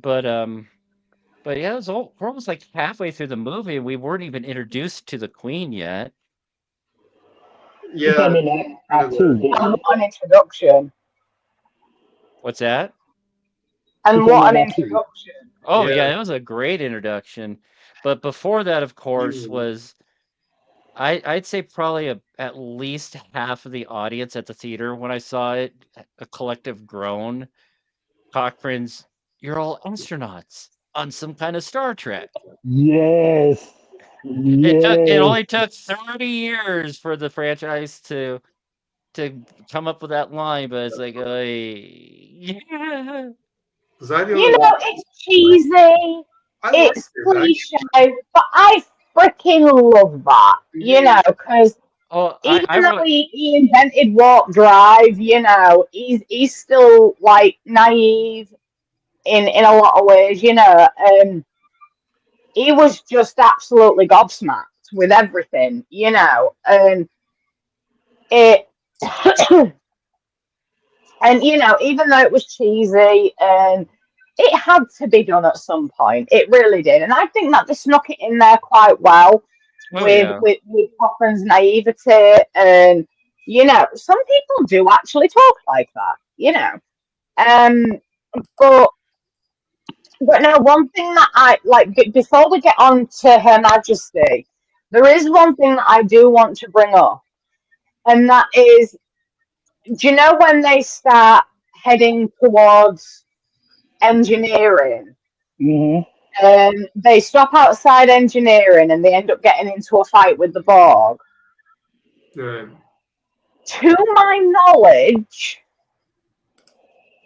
that is the only time we see Data using a phaser with his right hand. Hmm. Oh. Because Brent Spiner is left-handed, and if you Yes. go back through all of Next Gen, even though Data has his equipment, his phaser and his tricorder on the same side as everyone else, he always takes his phaser out like that, not like that, Interesting. All right. because he is left-handed. Yeah. Even though he's an android and he shouldn't, Brent Spiner is left-handed, but in that scene, Data uses his phaser with his right hand. And to my knowledge, that's the only time we ever see it. Oh, okay, Yeah, okay. I see, didn't even but take this. I've Jeff never brought it seen up. Data got to use his peen again, positrically in four direction and nads. I fucking love you, Jeff. it. Oh Like I said, it's 3 weeks in a row. Sex has become a topic of conversation on the podcast. Oh, I'm loving it. God. Oh, may the gods give me strength for you lot. But go ahead, Dave. I'm sorry. No, see, there's another editing mistake not long after that when it was great Picard's little speech to Lily about how humanity has evolved up in the 24th century. Don't need money. We do this to better ourselves. Blah blah blah. And then of course Lily's first reaction was, "You don't get paid." Yeah. but but when Picard's starting to formulate a plan, you look down the hall. Number one, the holodecks doors are like normal doors. They're not the big like whoosh doors that the D had. Mm. But when we first saw the door, it said holosuite, which I thought was interesting that the starships are calling them holosuites. I thought that was a DS9 thing Yeah, I did specifically. too. Oh yeah. But when they went in there and then the Borg start pulling the door open, it says holodeck, and it was not even close to the Oh. same door label as it was just 30 seconds before. I think Yeah, that was a deliberate mistake that they made to tie things more in with DS9. I do honestly think that was a deliberate mistake to see if the fans had noticed. But it speaking took of me the Borg 20 breaking into plus the years to notice holodeck, that. but speaking of the Borg breaking into the holodeck, the maitre d', Felix! Neelix. Oh right. Y'all, Yes. y'all Yes. forgot about the doctor, Yeah, he was there too. the I'm a sick doctor, bay. not a doorstop. The Yeah. Enterprise sick bay was just a redress use of the Voyager sick bay. Yeah, they kind of made some Yeah. cosmetic changes, but it's pretty much the same. But Crusher's little dig on the doctor, sing a song, tell a story. That's exactly what the Voyager EMH evolved into doing. Yeah.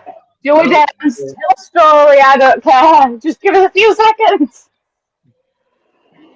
And then Yeah. Lily And got separated from them. say, but yeah, that EMH was just thinking on his feet. It's like Starfleet records indicate that Borg implants cause severe skin irritation.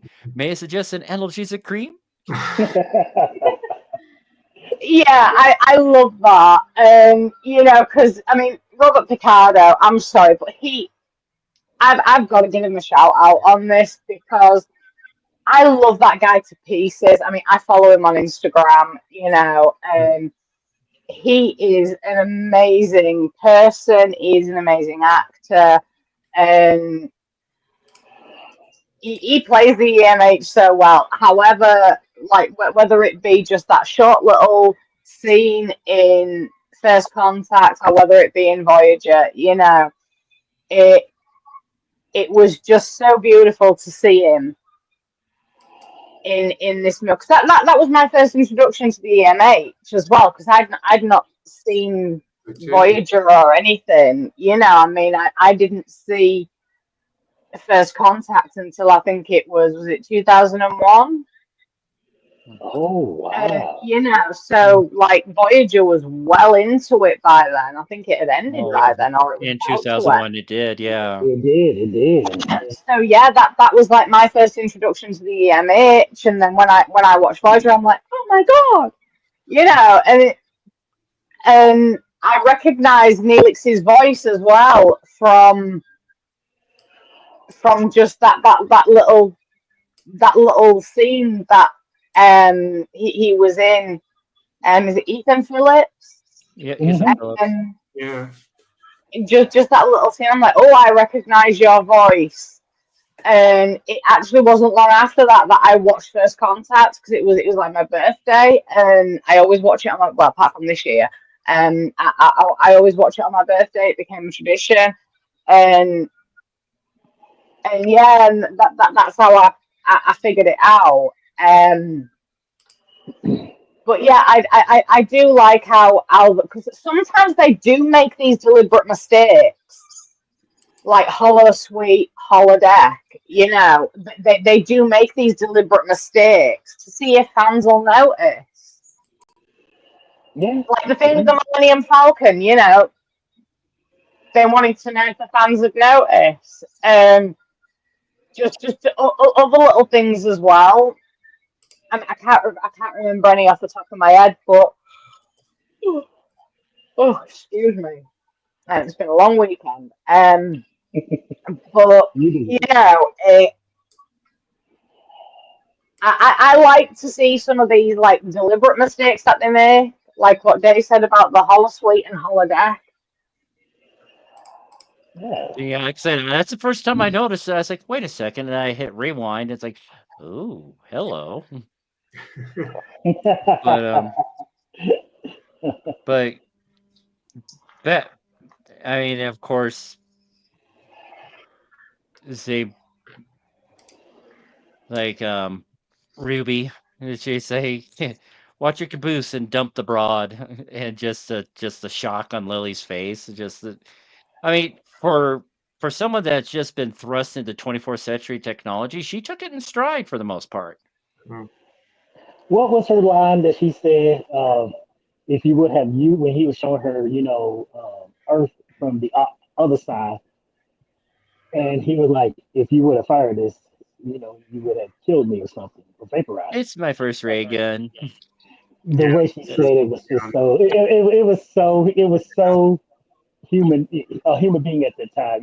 oh Who's yeah. like, I don't know Yeah, anything. I just started pushing buttons and I wouldn't know what to do. You want to give me answer? I'm gonna start pushing buttons. Picard's like, okay, just back off, slow your roll, woman. do you know what? Can I just tell you a little something about this movie? Hmm. Do you know when Lily first sees the Borg and she screams? Right. Yeah. Yeah. Like when I was about 15 years old, which was about a year after I first saw this movie, I used to listen to a radio station, and they would have this competition, and they would play just one tiny thing from a movie, and the listeners would call in, and whoever got it right, they won a prize. And there was one where it was a scream. Everybody thought it was the screams from Pretty Woman, where she goes to get the necklace and he snaps it shut. And as soon as I heard that scream, I went, that is not Pretty Woman. That is from Star Trek First Oh, yeah. Contact. And I actually called in, and I said that I know exactly what movie this is from. I know exactly what scene and what character screams. And they're like, okay, I said it's Star Trek First Contact, and it's the character Lily when she first sees the Borg. And they're just like, that is probably the most detailed answer we have ever had. And that is correct.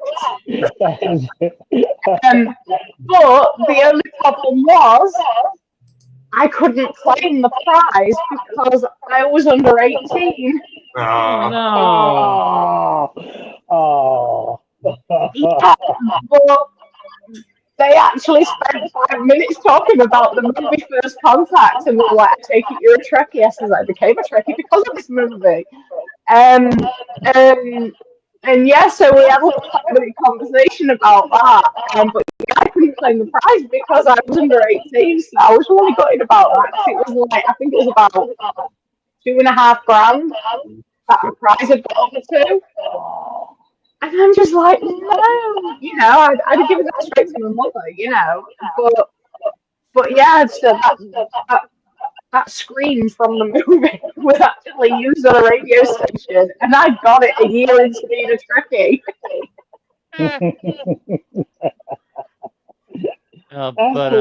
But yeah, definitely not Swedish. The Borg. Yeah. Yeah, just like Borg sounds Swedish, and she sees it. Definitely not Swedish. But I love Lily. I really do. I mean, when she was brought round in sick bay, she was still out of it. She was just like, "What the hell is going on? There's these strange people, strange lights, a strange room, And then what they're wearing, I mean, their outfits and stuff. She was like, I've never seen anything like this. She was just so out of place and stuff, and she reacted really like terrified. Even though they looked human, but she still acted very terrified of just seeing people. Well, yeah, and she's got some balls. She really has. She is literally the only person who was willing to stand up to Picard. I mean, later on, she totally did. Yeah, she started their relationship with Picard confrontational, and it ended up that they formed a bond. Worf called him out on it, and he even said the exact same thing that Starfleet was afraid. He said when Starfleet Command was afraid, and it literally happened. Worf called him out on, and he basically kicked him off the bridge, but he basically told Picard, you're letting your personal feelings affect your, clouding your judgment and stuff, but yeah. But as Crusher said, once the captain made up his mind, you don't go against it. The captain has a final decision. And she's like, "Fuck that." Well, yeah, and I mean, even Worf stood up to Picard in a sense, but even Worf didn't have the balls to do what Lily did. Because he's used to the command structure, he's used to that respect, whereas Lily, she's just been forced into this world, and there's no command structure. Yeah. Where she's from, and she's just like, screw this for a game of cards, and that entire scene with Picard and Lily is probably one of the most psychologically intense scenes in Trek, because Picard has always been put together. To be quite honest, he's probably the most put together captain out of all the Trek 6 series. How he presents himself. We've only ever really seen him lose his shit once, and that was after he was assimilated and he went back to Earth, and he ended up having a bit of a scuffle with his brother. And then he got really emotional in Generations because of the loss of his nephew and that. But that is the first. I think that is the first time we saw him full on lose his shit. And well, yeah, on that extreme, yeah, saying with family, we saw the vulnerable side of him where he finally broke down. But yeah, this is like I'm pissed off as hell. Well, yeah, it's one thing to get emotional after such a traumatic event or losing a family member, you know, but the way he lost his shit there, that had been building up over like 6 years. Um, you know, he wouldn't have done that with anybody else because nobody else would even Beverly, you know, nobody else would be willing to challenge him like that. Whereas Lily, she just didn't give a crap. And she wasn't under his command, so she could basically say anything she wanted to She him. just met him, just she barely knew him, so she really wasn't in a position to, yeah. What was that Yeah, line? and she was just What was thinking that about line? what was best. What was that line between them? She said something about, she didn't, he didn't even try to say instant Lynch because when he shot when on the holodeck, instant Lynch was one of the Borgs that he shot and killed, you know, One of using your men. holographic bullets. And what happened, between him and Lily in that thing, she's like, I've seen people murder each other all the time, and they get a thrill from it. And she said you almost seem like you're enjoying it. And he basically said to her, we have evolved, we evolved beyond this kind of thing stuff. And then, she said bullshit. That's what she said. Hmm. I saw it when you saw instant, you killed instant You're and not. stuff. And he said, there's no way to save him and everything. And she said, you basically was enjoying killing him, even though you knew Yeah. it was a member of your crew. Well, yeah, where was your sensibility then? Hmm.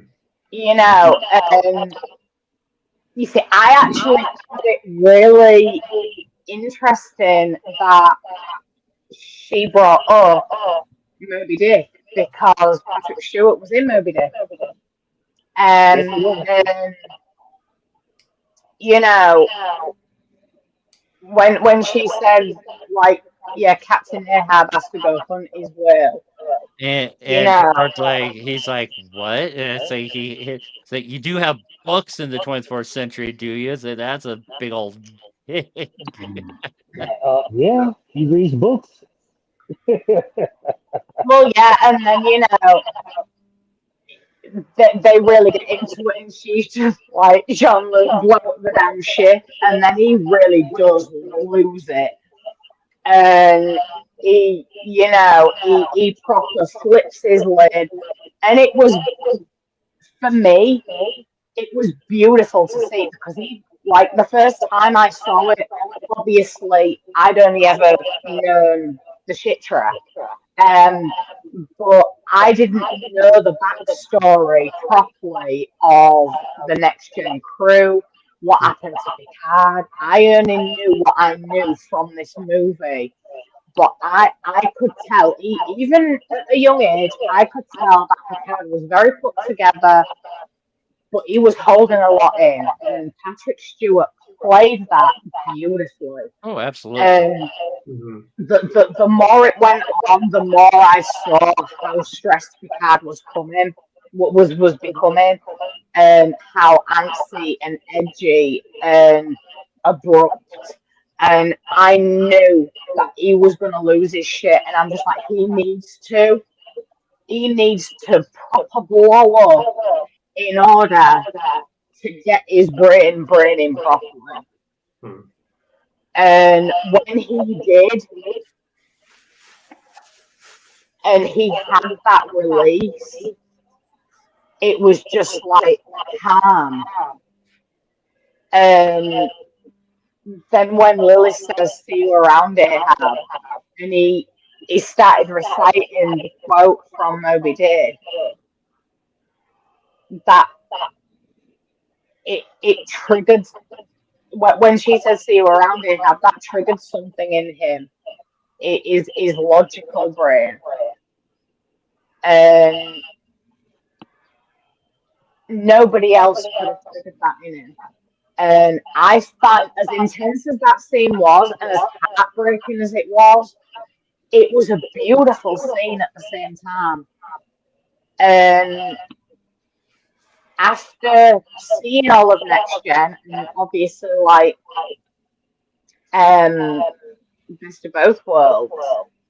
And, you know, I understood a lot more of obviously of what Picard went through and how he carried it over all of those years.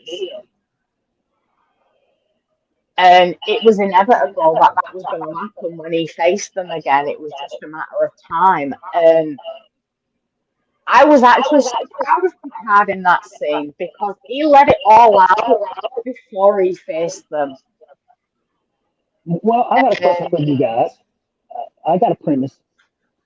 And when they was in engineering, well, outside of engineering, and the Borg was giving them, you know, resistance and stuff, and they was retreating back to Deck 15. Uh, Somebody screamed out, you know, Captain, help me.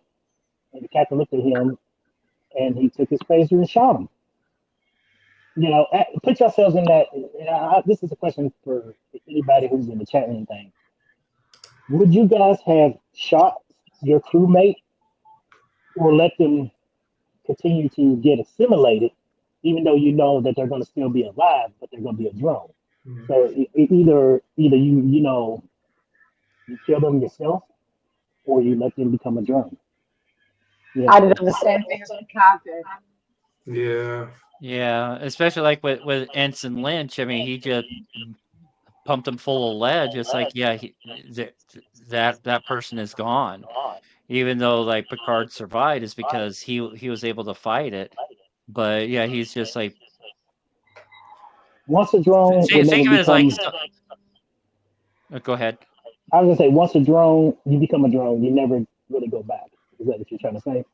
I think so, yeah, because I mean, Picard still hears them, even though he's no longer assimilated. But just he knows what they're going through. It's going to be a tough journey. Just put them out of their misery, essentially, before it is assisted suicide. Essentially, they're dead. So just kill them now quickly, instead of just living eternity as a drone. Die by your hands, by your, you know, by somebody who respects you, or something. Mm-hmm. Katie? As now, obviously, Picard here in the Borg makes a lot more sense since we saw Picard season 3.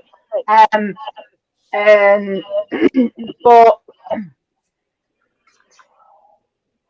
I can't remember, but as far as I'm aware, Picard was never fully assimilated. There was still a tiny sliver of his individuality left over because of what the Borg wanted him for. Right. And it's like he said to the Queen as well, you wanted a human being with a mind of his own. And now, if that's the case, then he wasn't fully assimilated. He was still under the full, like, more or less full control of the Queen. But she needed him to have that sliver of individuality and emotion and humanity, to be a counterpart and to try and bridge that gap between the Borg and humanity. And so the fact that he wasn't fully assimilated is, you know, is a really big thing. And I believe that that's why he recovered so well from that. And it's like when it's kind of similar to, but not the same, but similar to when Janeway, B'Elanna, and Tuco were assimilated. They had no blockers on. So that, yes, their bodies were assimilated, but their minds remained intact. But obviously, Tuvok succumbed to the collective. Janeway and B'Elanna didn't. But I think it was kind of like a similar something similar. How Picard was assimilated. They're very different. It was a similar kind of scenario. He still had that sliver of individuality because that is what Queen needed. She needed to understand humanity.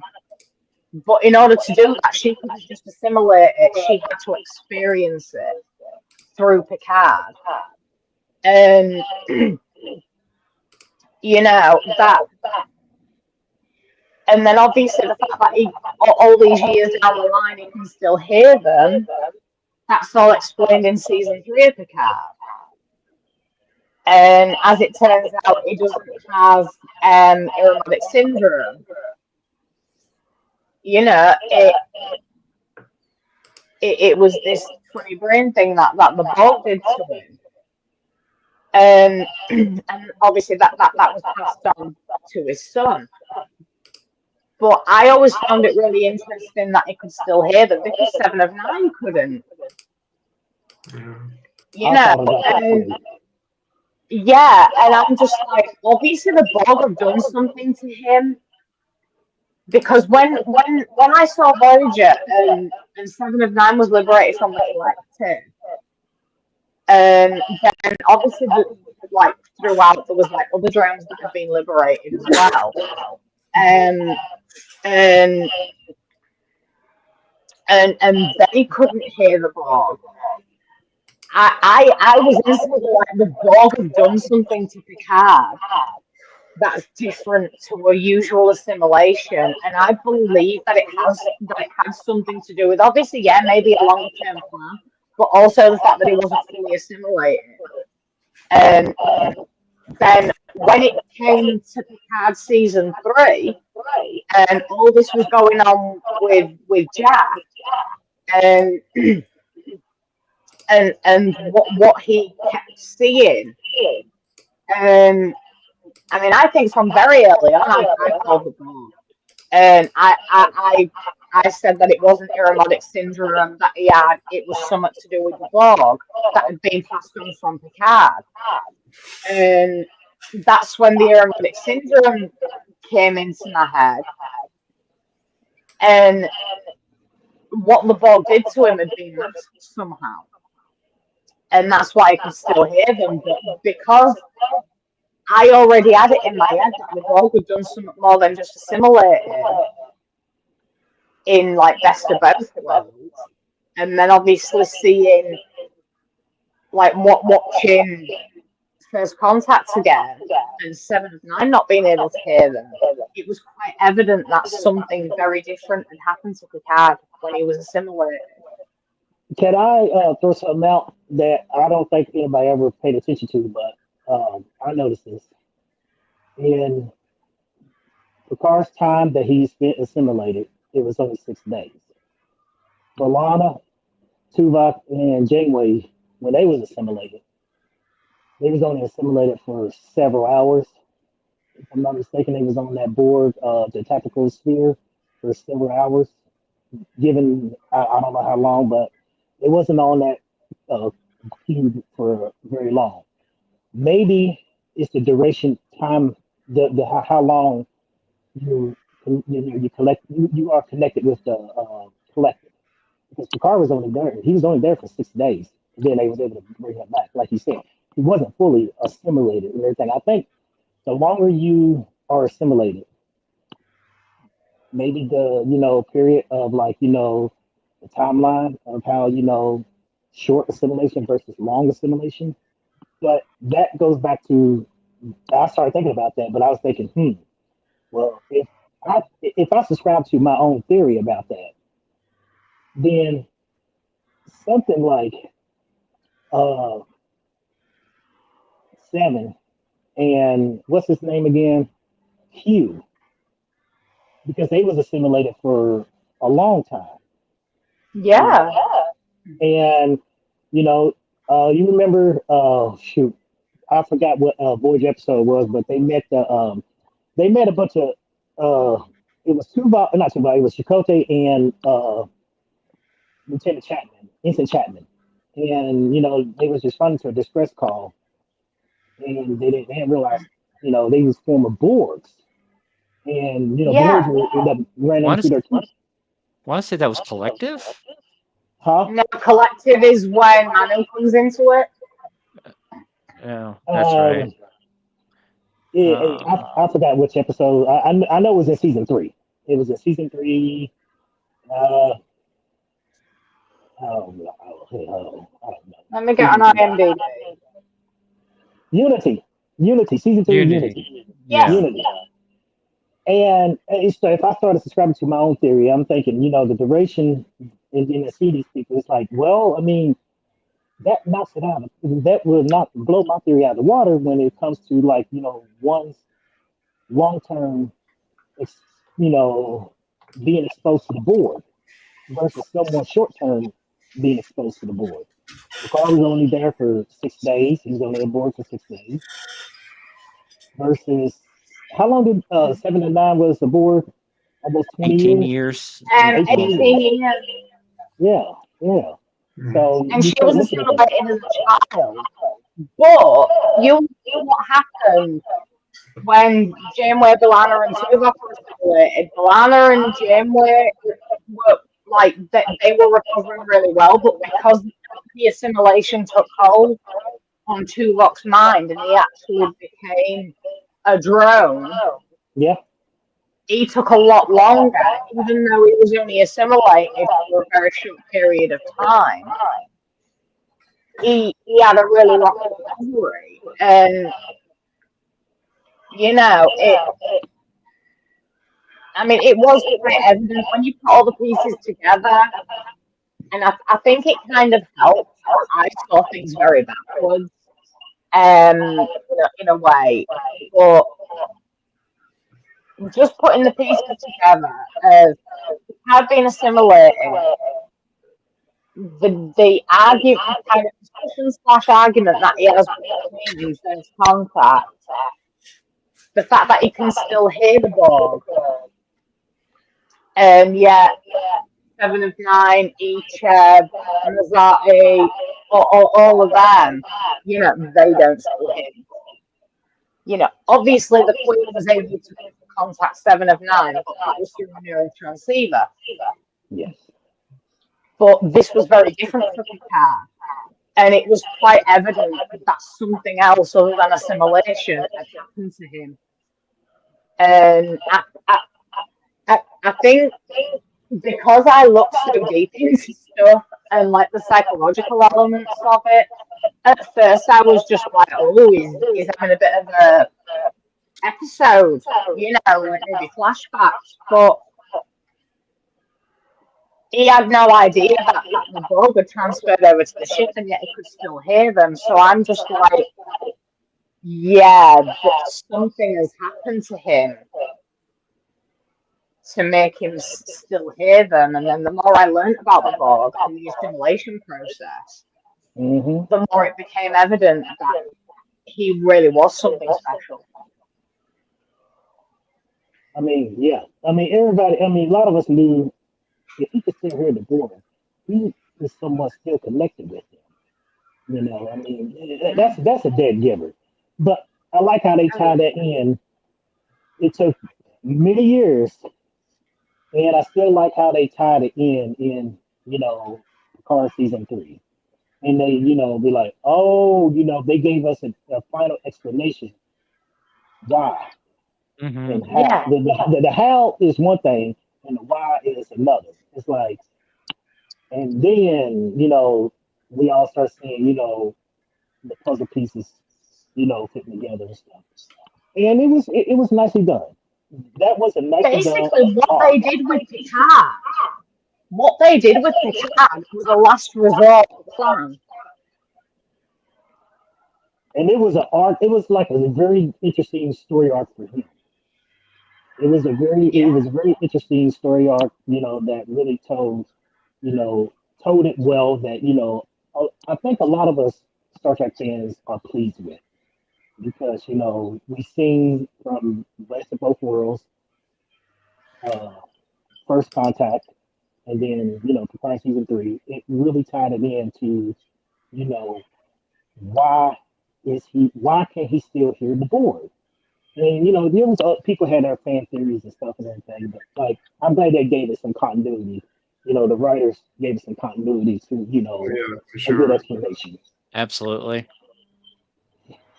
Yeah, and I do love that. And so many people were complaining, oh, they've done the Borg thing again, with Picard season 3, but the way they did it was genius. Because like you said, Travis, it gave an explanation as to why Picard could still hear them. It explained what was going on with Jack. Hmm. And, you know, it tied everything up of what Janeway did to the Borg as Yes, well. In thank you. Thank you. Katie, I'm so glad that you pointed that out. The whole thing too. A lot of people don't talk about that, but yes, we see 79 and Tuvok and they name drop Janeway. But in the last episode, the next was that the next generation, or what was it called? It is Picard. When Picard's talking to the Queen, she said, "You left us poisoned," and just stranded and stuff like that. I'm like, that is nod to Voyager's doing. yeah, I was yeah, Endgame. so I was just so happy with that. Yeah, and it came full circle, and they Picard was assimilated and all 359 happened. He could still hear them years later, as we saw in First Contact. And I genuinely do believe that the Queen did this to Picard as like a last resort ditch attempt to assimilate Earth. Um, because obviously in Voyager she wanted to create a biological weapon to detonate in Earth's atmosphere. Katie, do you remember in Picard season 1 the episode where they went to the artifact, as they call it, but the Borg cube, and they ran into Hugh, and Yeah, they needed to get off the cube, and Hugh took them to the Queen's chamber, and the Queen's chamber had something we saw from, and I shouted out when I heard it, a spatial trajector. I was like, no way. The Borg assimilated the Sakarans in season. They were from season 1 of Star Trek Voyager, the Sakarians. They had a spatial trajector that folded the whole thing is so long and everything, but basically it folds space, and they can traject like up to 40,000 light years. yeah, And the Borg chamber, as what Hugh said, I think he said, was the last resort for the Queen to survive.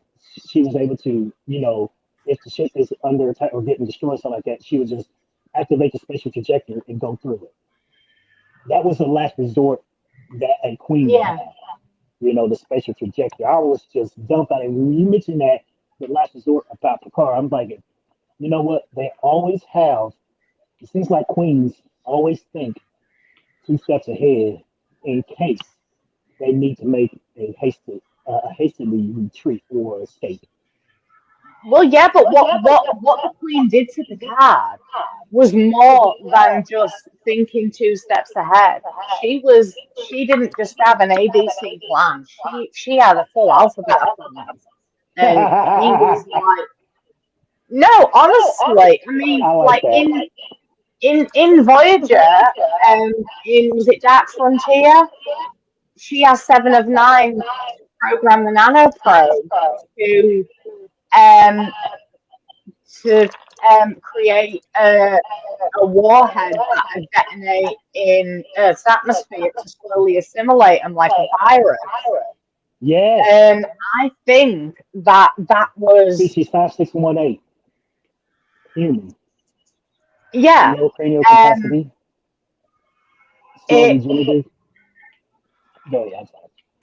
And I think that that was one of her final plans, because she tried going back in time, it didn't work, and she, just humanity was so resistant. But obviously, when Seven of Nine defected back to Voyager, basically, I think that she was just like, no, we're not going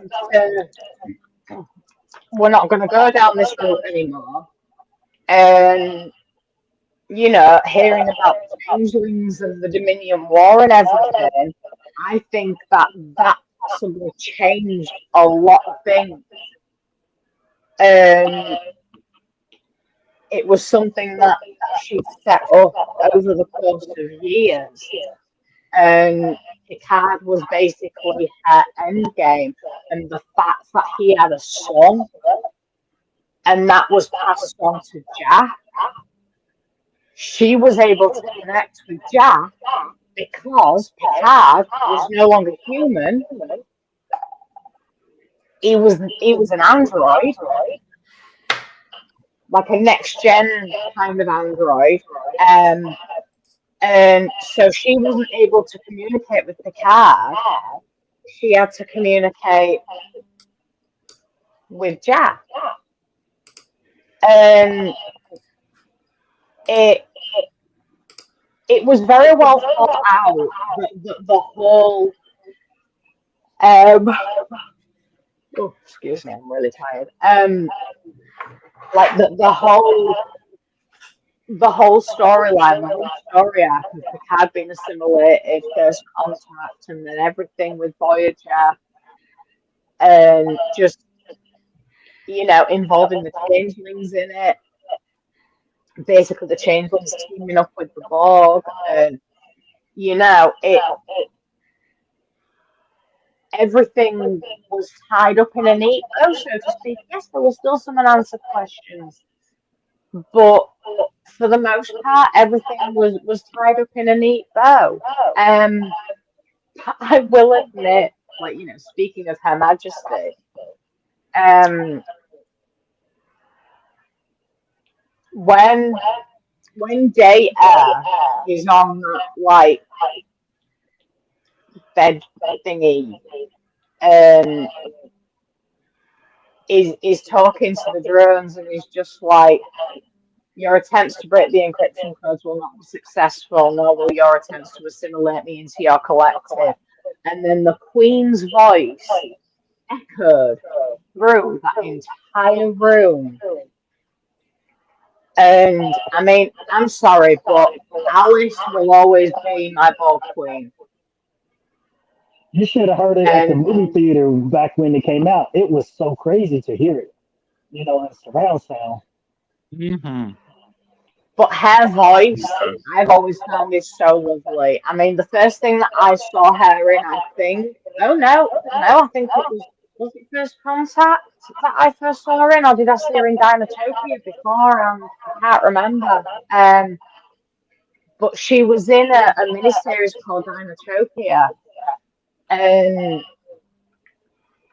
I loved her voice then. But as the Borg Queen, she spoke a bit more regally, and especially when her voice just echoes through that room. Her voice actually, especially when I first ever saw the movie and we first heard her speak, I actually got goosebumps up my arms when I heard her voice, and I'm just like, I cannot wait to meet her.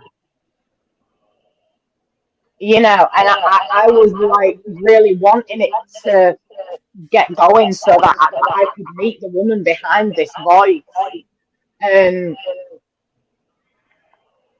then when she comes down, like obviously you see her body being assembled and that, and then you see it coming down, and it was just, oh my god, wow.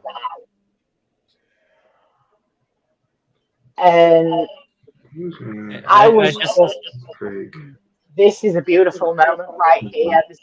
This is like a beautiful movie moment, and I actually had to rewind it.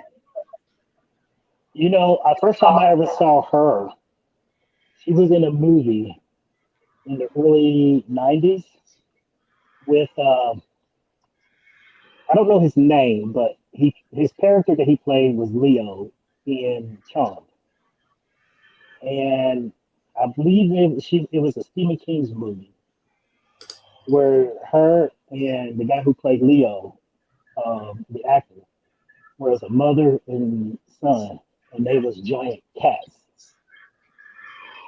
I can't remember what the movie is, but that's the first time I ever seen her. She played a human that could transform into this giant walking cat. I can't even think of it and stuff. Sleepwalkers.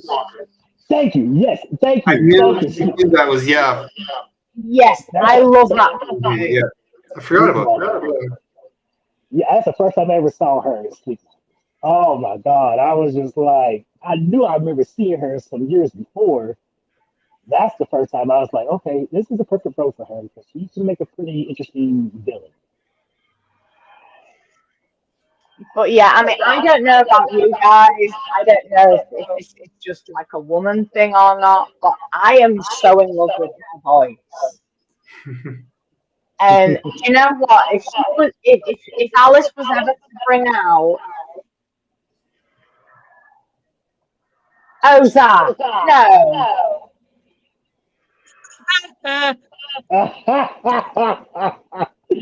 Oh. Where is this coming from?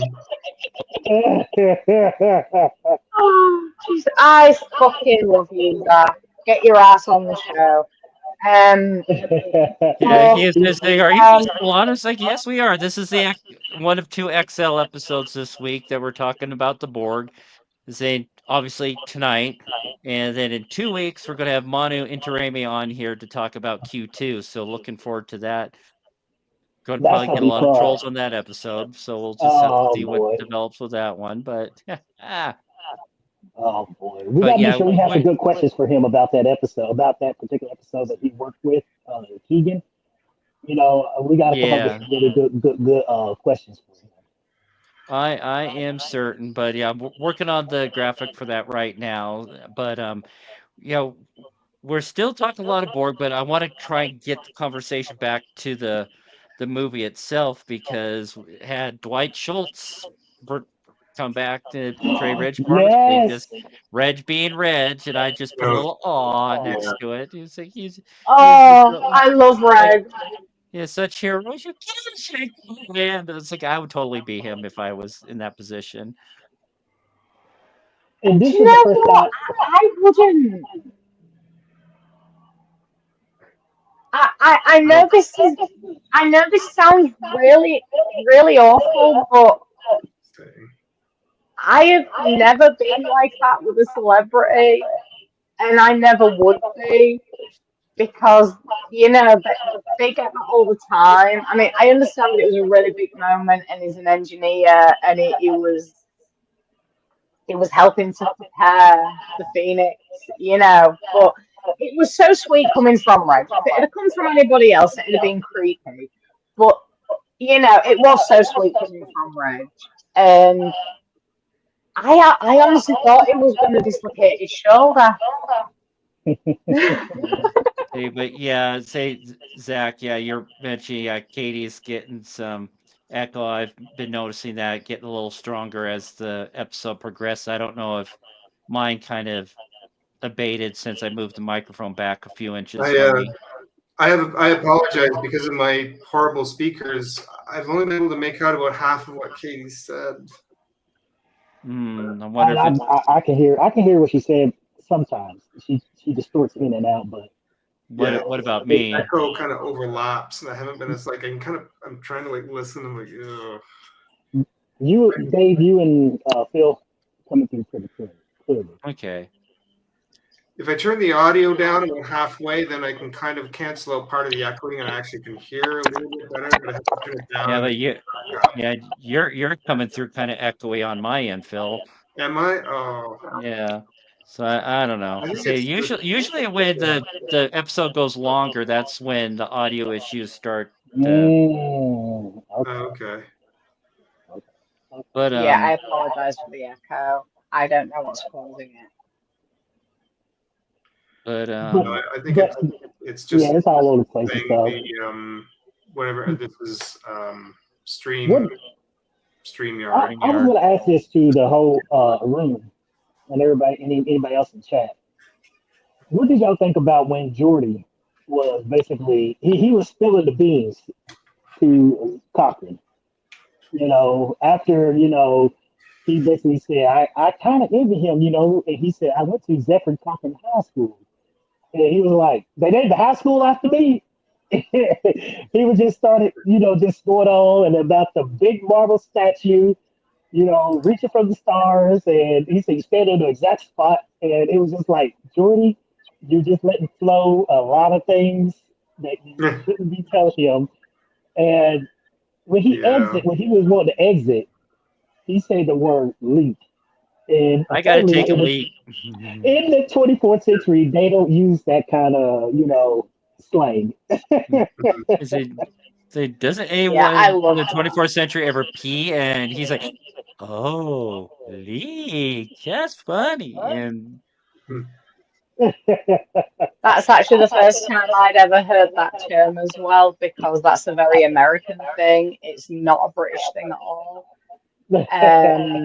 And when he said that, I was just like, he's got a what? And then when he said, don't you people in the 24th century ever pee? I'm just like, oh my God, that is really good. And I'm just like, yeah.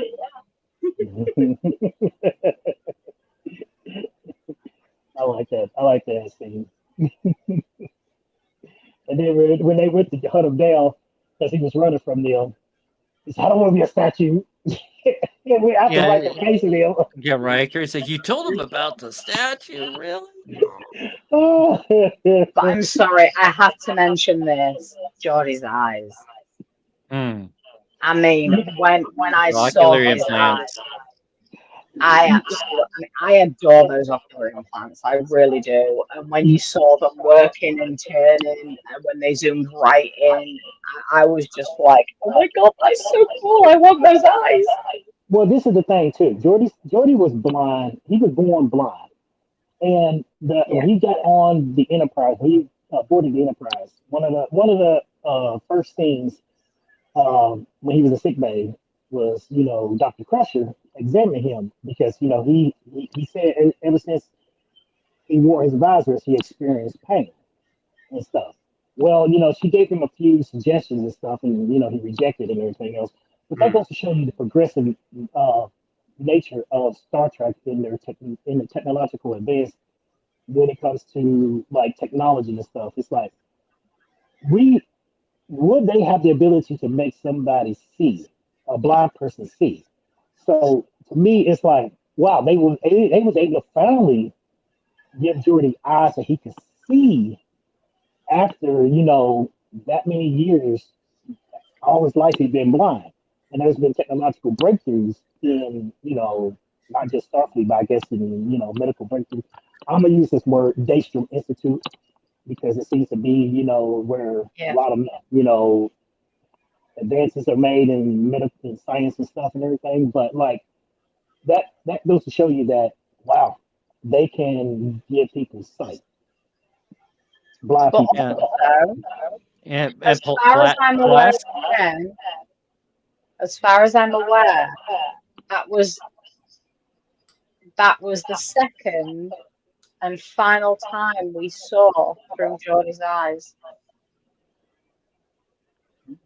Mm, The Mm. first right. time was it in season 1 or season 2?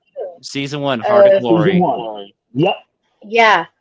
Um, instead of because I always remember him like Picard was just like, "What was that?" And he's like, "It's data."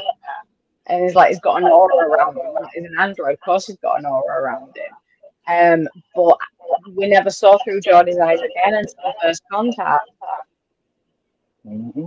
when his eyes did did the thing to zoom in, and we never saw through Geordie's eyes again.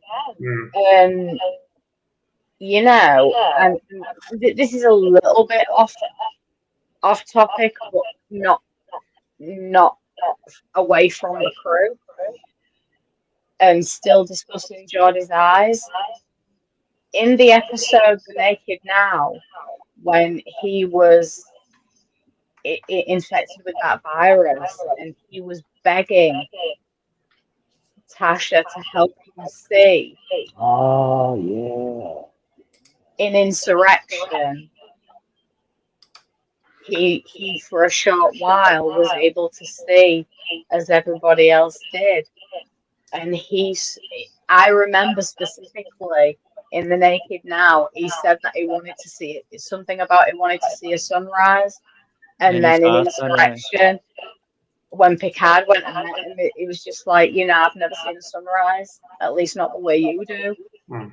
And I mean, I'm getting emotional just talking about it, but it again, it all ties in, and it's a beautiful thing, and it was also beautiful to see through Geordie's eyes with his implants again. Well, that was the first time for me. In Picard, you kind of saw him with his action. I don't think he even wore anything for season 3 of Picard. What? Say again? Oh, for Geordie's eyes, wasn't it Picard? I don't think he wore anything for season 3 of Picard. That's a good question. I didn't pay attention. I think it reached just the point they could just have him have his natural eyes. No, he still had the implants in Did he? Picard. Oh, okay. Yeah. Okay. But talking about Geordie's eyes, let's see, now I'm starting to hear my own echo. What the heck? We all need to restart. I'll say, well, yeah, we're getting it almost getting close to 2 hours and 40 minutes, so we're getting close to the end of the movie. But did Pulaski have anything to do with the implants that Geordie had? Because early in season 2, she mentioned something about him getting ocular implants, and he dismissed it because he'd lose some of the vision that he had. So makes you wonder. Yes, that is a good question. And yes, he still did have his ocular implants in season 3 of Picard. Yeah. But yeah, we already talked about the big blow up in the observation lounge with Lily and Picard, so we don't really need to touch on that again. But one thing I did notice first off in the movie, the servos for the deflector dish, Back to that. red, yellow, and blue. The three colors of the uniforms. Yeah, I noticed. Okay. And then, of course, that one blatant error with the one that Hawk was working on that Picard had to float over to because Hawk got assimilated. One shot, it was horizontal, then it was vertical, then it was horizontal again. But yeah, I mean, just mentioning that scene, when the Borg are floating away, and Worf's just like, assimilate this. That's actually one of my favorite lines from the movie. And how he waited for the dish to get out from the shadow of the Earth so he could get a nice clean shot. Yeah, that was pretty clever. I love that. I mean, one thing that hasn't been mentioned is Data getting it on with Her Majesty. 0.68 seconds. Yeah, but that entire, Data being captured, and I mean when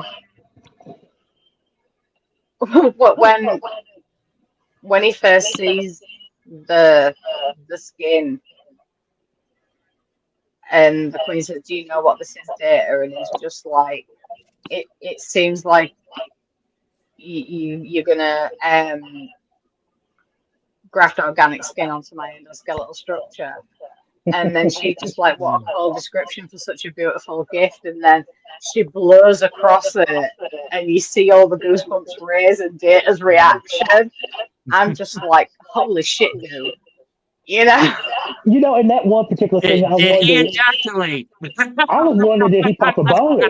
Did he get an erection? I'm like, did his android, Yeah. I'm just like, oh my God, you know, I'm glad that was a shot of his face and not like his full self, because that could have been a bit awkward.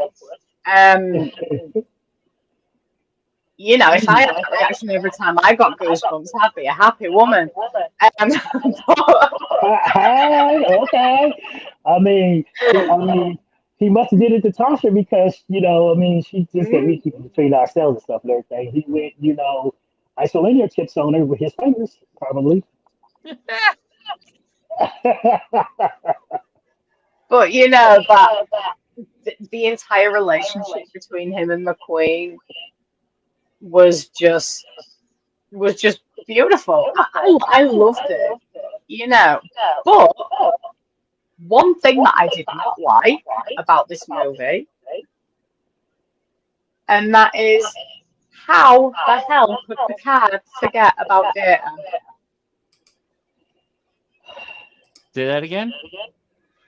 How the hell could Picard forget about Data? Oh yeah, I was thinking that too when I watched it this afternoon. Just like he just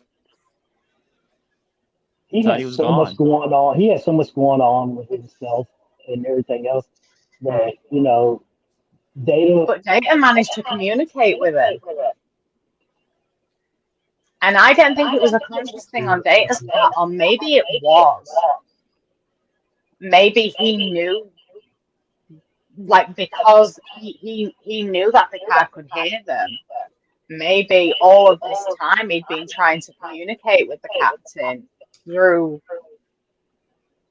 some form of link through the Borg. Because Data was kind of partially assimilated, I think.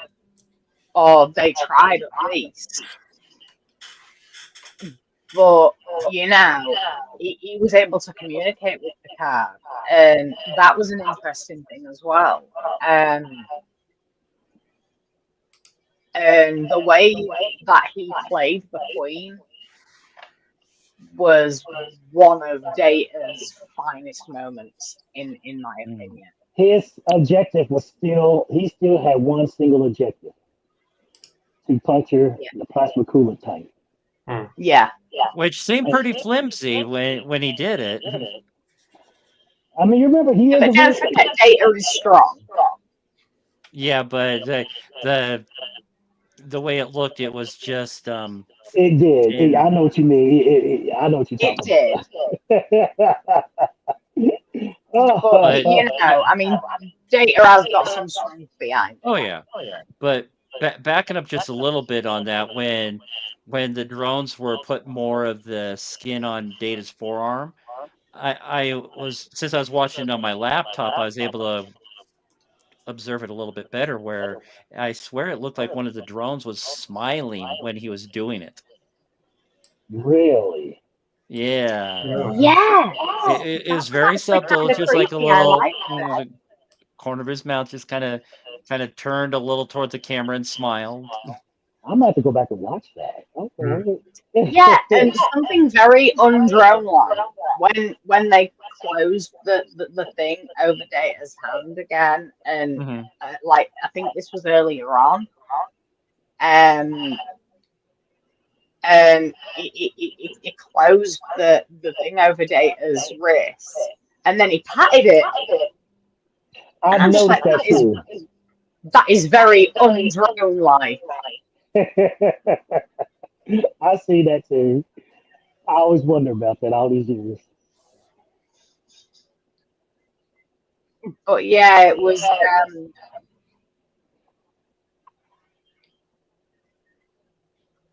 was very interesting what happened to Data.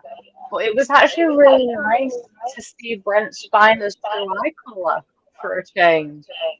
His what? You know, because Brent Spiner's true eye Yes. colour. When Data had the flash over one side of his face, his hair was a little messed up, and he had a blue eye. I mean, I think Brent Spiner's eyes are beautiful, and it was so lovely to see, like for the first time. Not the first time. Parallels, we saw him in blue eyes. Parallel.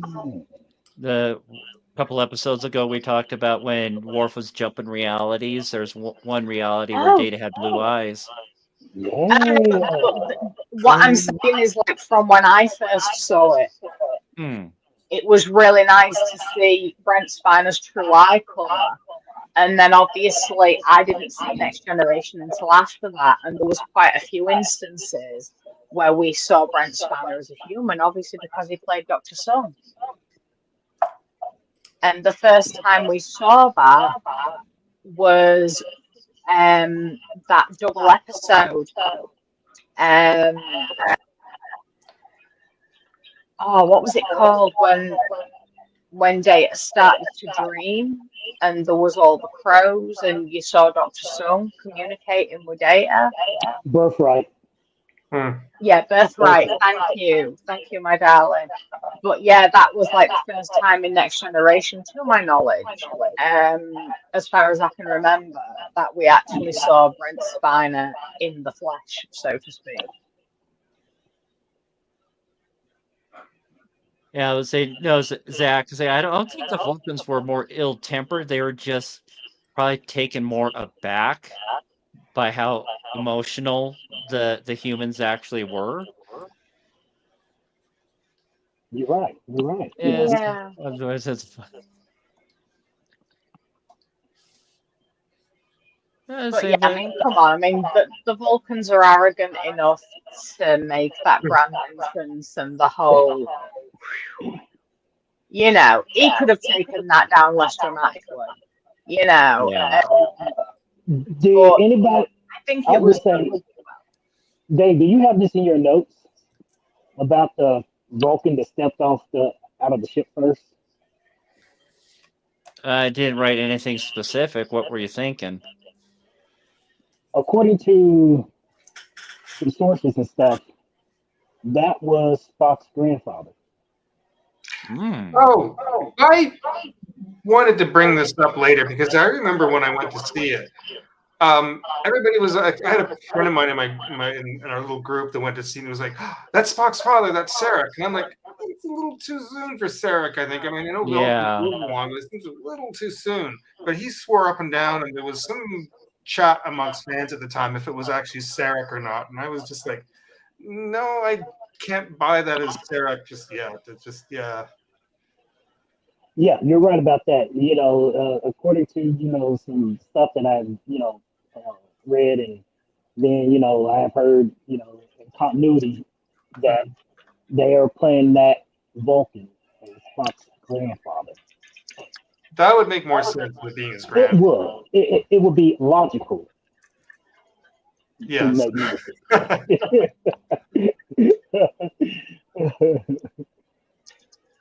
Yeah, Sarek wasn't born for like almost 100 years after the events of that of the movie. 102 years to be exact. He was born in 2165, so it would probably be his like father or grandfather, possibly. Yeah, that would make more sense. Yeah. But yeah, you can be arrogant without being emotional. I think to a certain extent, especially once you look at the way the Vulcans are raised. Look at the Andorians. You know. Katie just jumped in on it. They suppress. Yeah, they suppress, not eradicate. Some emotion can slip through to the surface, and arrogance is the main one. Mm-hmm. And that's what really grinds Archer's gears. No, he wasn't an asshole drunk. He was just a true alcoholic. I can speak to that from experience. Yeah. Almost 11 months. Yeah. Because yeah, even was it Archer or Trip in Enterprise when it was the episode Regeneration. Was it Regeneration?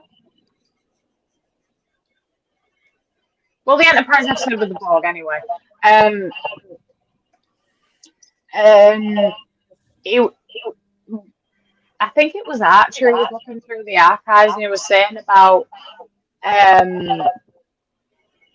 Cochrane telling stories when he was drunk, and he was always telling drunken stories and about astronauts from the future and cybernetic creatures coming Yeah, to they just enslave Earth or something.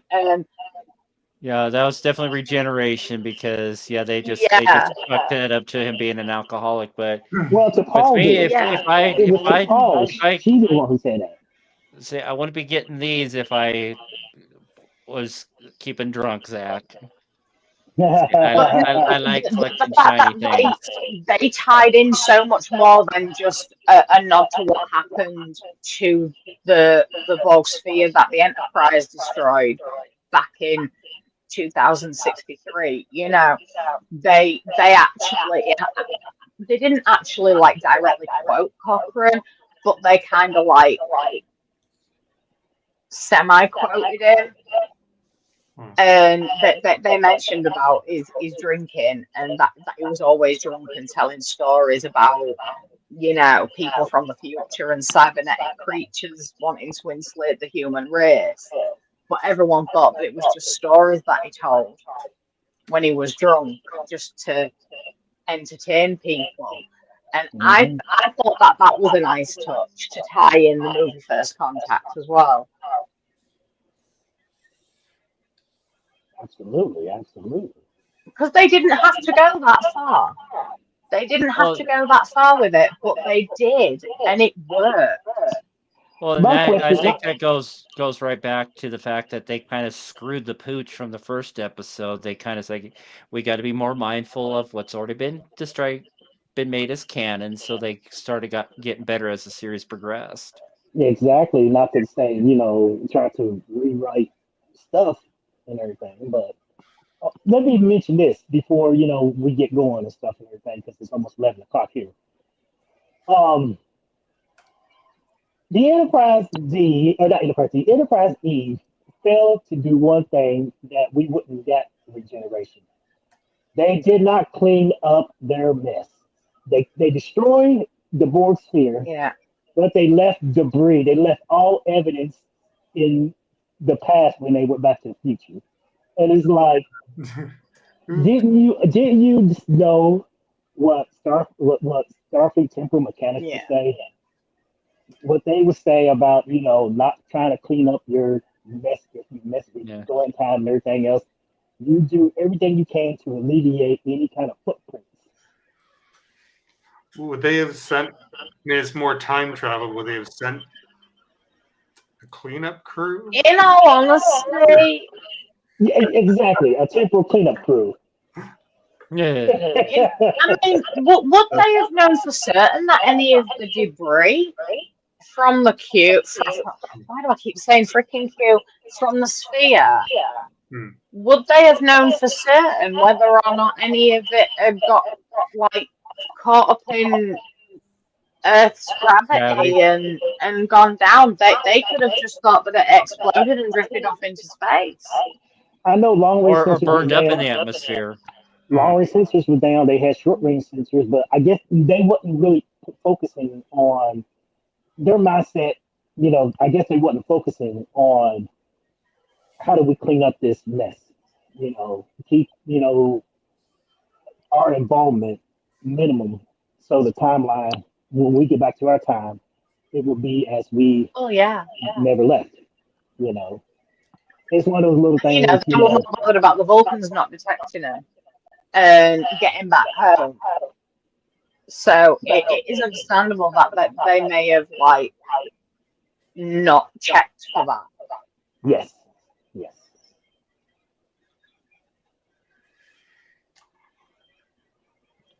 Yeah, we're coming up on 3 hours. Travis said it's 11 o'clock coming up for him. It's 11 o'clock coming up for Phil as well. It's Yeah. 4 sun's up a.m. where Katie's at. Or getting close. Yeah, the sun's coming up soon. It's been fun discussing this particular movie. We gotta discuss other, Star Trek movies. Yeah. Indeed. Oh, Can I jump in because I didn't get a kind of chance to kind of squeeze in earlier. I've always considered this one of the better written Star Trek movies, and I do enjoy some of the Yes. I do think this is one of the more thoughtful episodes, and I know it was kind of discussed, but I still remember what stood out to me the most in this film was that intense discussion between Picard and Lily. And I think it was some of the best written dialogue in that scene. Even if some friends of mine who weren't really big into Star Trek were kind of impressed with it. I was just like, someone just hand them an award just for that scene. The performance in that yes. was just so incredible. It just, I've gone back and just when I didn't get a chance to actually be able to watch the whole movie because I jumped onto Netflix thinking that, all the episodes were there. I thought the movies were going to be there.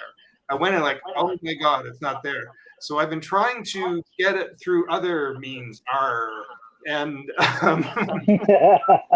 it was not coming through. I was not able to get the full thing in time. But what I did do is decide as I jumped onto YouTube, and because there are so many scenes on YouTube, I just started. I've seen the movie many times, so I know most of it. I just wanted to revisit some scenes, but that one in particular, that particular scene, I needed to find it and revisit it just because I found it so impacting and so it's still one of my all of Star Trek is one of my favorite scenes, movies, television, everything. Absolutely. They assimilate entire worlds and we fall back. They invade our space and we fall back. They assimilate entire worlds and we fall back. Mhm. Not again. The line must be drawn here. This far, no farther.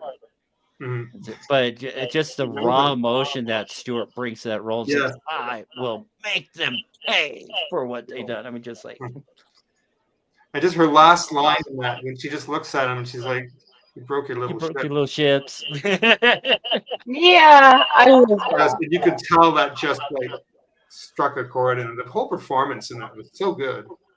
Yeah, it was. It was really it was really good. I mean, like you say, from the TNG, this was, a lot of people will vote that this is probably the TNG #1 movie. Absolutely. All of them, it is for me. Yeah. Even though I saw Generations a total of 8 times those first 2 weekends that came out, I only saw First Contact once, maybe twice in theaters. Dave, you beat me by 2. You beat me by 2. Generations, you beat me by 2. And First Contact, I've seen that 4 times. Yeah, well, you got me beat by 2 then. No, that one. But like I said, that Generations, I saw that Thursday, Friday, Saturday, Sunday opening weekend, and then the following weekend was Thanksgiving. I was stuck at home, and the rest of the family went and saw family, so I had nothing else to do. So I went Thursday, Friday, Saturday, Sunday. Yeah. I don't blame you.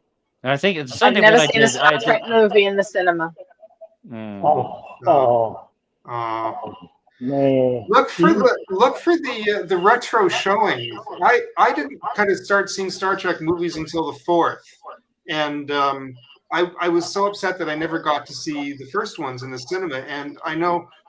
Sorry, Katie. I know you're not big on TOS, but 2 keeps having retro showings every 5 years for its anniversary. We'll have retro You showings. don't have that across here. I would go see that every time it would have a retro showing just because I'd wanted to see that one cinematically so many times. But And you know what? We have not seen in the cinema. I was because it came out in the first motion picture came out in what 79. Mm-hmm. I was only born in 78, so I didn't get a chance to go see that movie. Yeah. When I get a chance to go see it, I will jump on it. Mm-hmm. And what's that? 2. Star Trek 2, 3. I think I did go see 4. when but I can. It was I so hope long so. ago, but I didn't get to go to the earlier ones to see those because I was just too young. I liked it, but I wasn't liked it like Oh, that. I love Borg. Yeah, I want to say Undiscovered Country was the first one I saw because the opening credits was great, and when Praxis exploded, I actually jumped. Oh, Yeah, that's an oh, impressive opening. yes, Undiscovered Country was so good. The I remember. frustrating thing is that every time I hear there's this, like Star Trek 3 apparently had a retro showing, except in Canada. I was so mad. I was so mad. I hate that. I hate that. You guys can One get day stuff like only. I'm like, oh, and I got to work that night. Like, oh. that. Zach's popped in. And I managed to work the screen. Yeah. Sorry, proud moment. I made an appearance. You get a You special did. guest. Yeah. So Long nice time to no Go see on, see, your Zach. beautiful face, darling. go on. Don't make me. Don't have me interrupt. Well, we're just getting things wrapped up. We're going on 3 hours. See, I think this might Yeah. be a record for an episode. Mm. No, we've gone longer. Well, yeah, well, Oh, back in Twitter the space, Twitter yeah. Space days, yeah. 9 When I hours. when I slept through the last half of it. Yeah. Your snores became a soundtrack. Those During are my some drunk interesting days. days. Interesting days. So we moved from Twitter to now we're Mm. live. But Dave, you can go ahead and start your closing. Well, saying, well, Zach popped in. Was there any like glaring things that we didn't discuss that you wanted to think of, or just popping in to say hi? I'm just popping in to say hi. You pretty much hit it. So I've enjoyed the conversation. Well, I've thank been you. cycling. I've been cycling through. So, but Uh, as Yeah, but always, say so yeah. I don't have a graphic made for it yet, but say next week we're going to just go back to the 90-minute format. So we're going to talk about the episode Q Who from season 2, where the introduction of the Borg. So Yes, it'll be a I like lot that. easier to digest than a 2-hour movie. Yeah, because that's when the Borg still had to plug into the wall. Mm-hmm. They're alcoves, yeah. Yeah. Yeah, they've And not then, got Windows charging yet. and then we get to talk with Manu about his Q with That's Keegan in two Lance. weeks. Yeah, yeah. Yeah. Because 14th and then the 21st we're gonna talk regeneration. I think there's like another. Let's say I think we still got we still got another Monday after that. So we got that. We got that. Oh shit! No. Didn't Tyson Okay. say? yeah. Didn't Tyson Actually, say no. that? I'm just looking at the calendar. Say the 21st is the day before his birthday. So we're actually next week is going to be with Manu. Okay, okay. So That's we're what I was going to do gonna ask. Q2 next week, is it a? and Is then it we'll going to be do a force? Q Who on the 21st, and then the 28th we're going to wrap the month with regeneration. So Is the Manu one going to be a Oh, wait, you can see it. hopefully, 420 homage? yeah, yeah. Say yeah. 420's on Sunday. 421's who knows what they're doing. He might be gold prospecting again. I don't know. But I talked with Cassie yesterday, saying it looks like they're getting close to getting the set ready to go for doing the shows again on Wednesday. So probably not this Wednesday, but hopefully next Wednesday. Well, Well, Manu, a couple of weeks ago, Manu did put a post out. I don't know what social media platform, or if it was all of them, saying that DT would be back next month, meaning April. So we'll see what happens. Maybe we'll make it official and just have it the day after his birthday. maybe. Yeah. But yeah, he wanted to celebrate in style, so I figured, okay, we won't do it the day before your birthday, so as a probably some quality time with his heterosexual life mate. Oh, I love the Lady Val. I always send the Lady Val much healing and much love. Mwah. Yeah, That's an she's been that's going an through a rough interesting patch from what I've heard, but protocol. hopefully things are going okay with her. Yeah. But anyways, until next week, have a good night, everybody, and may Spock be with you. Toodles. See.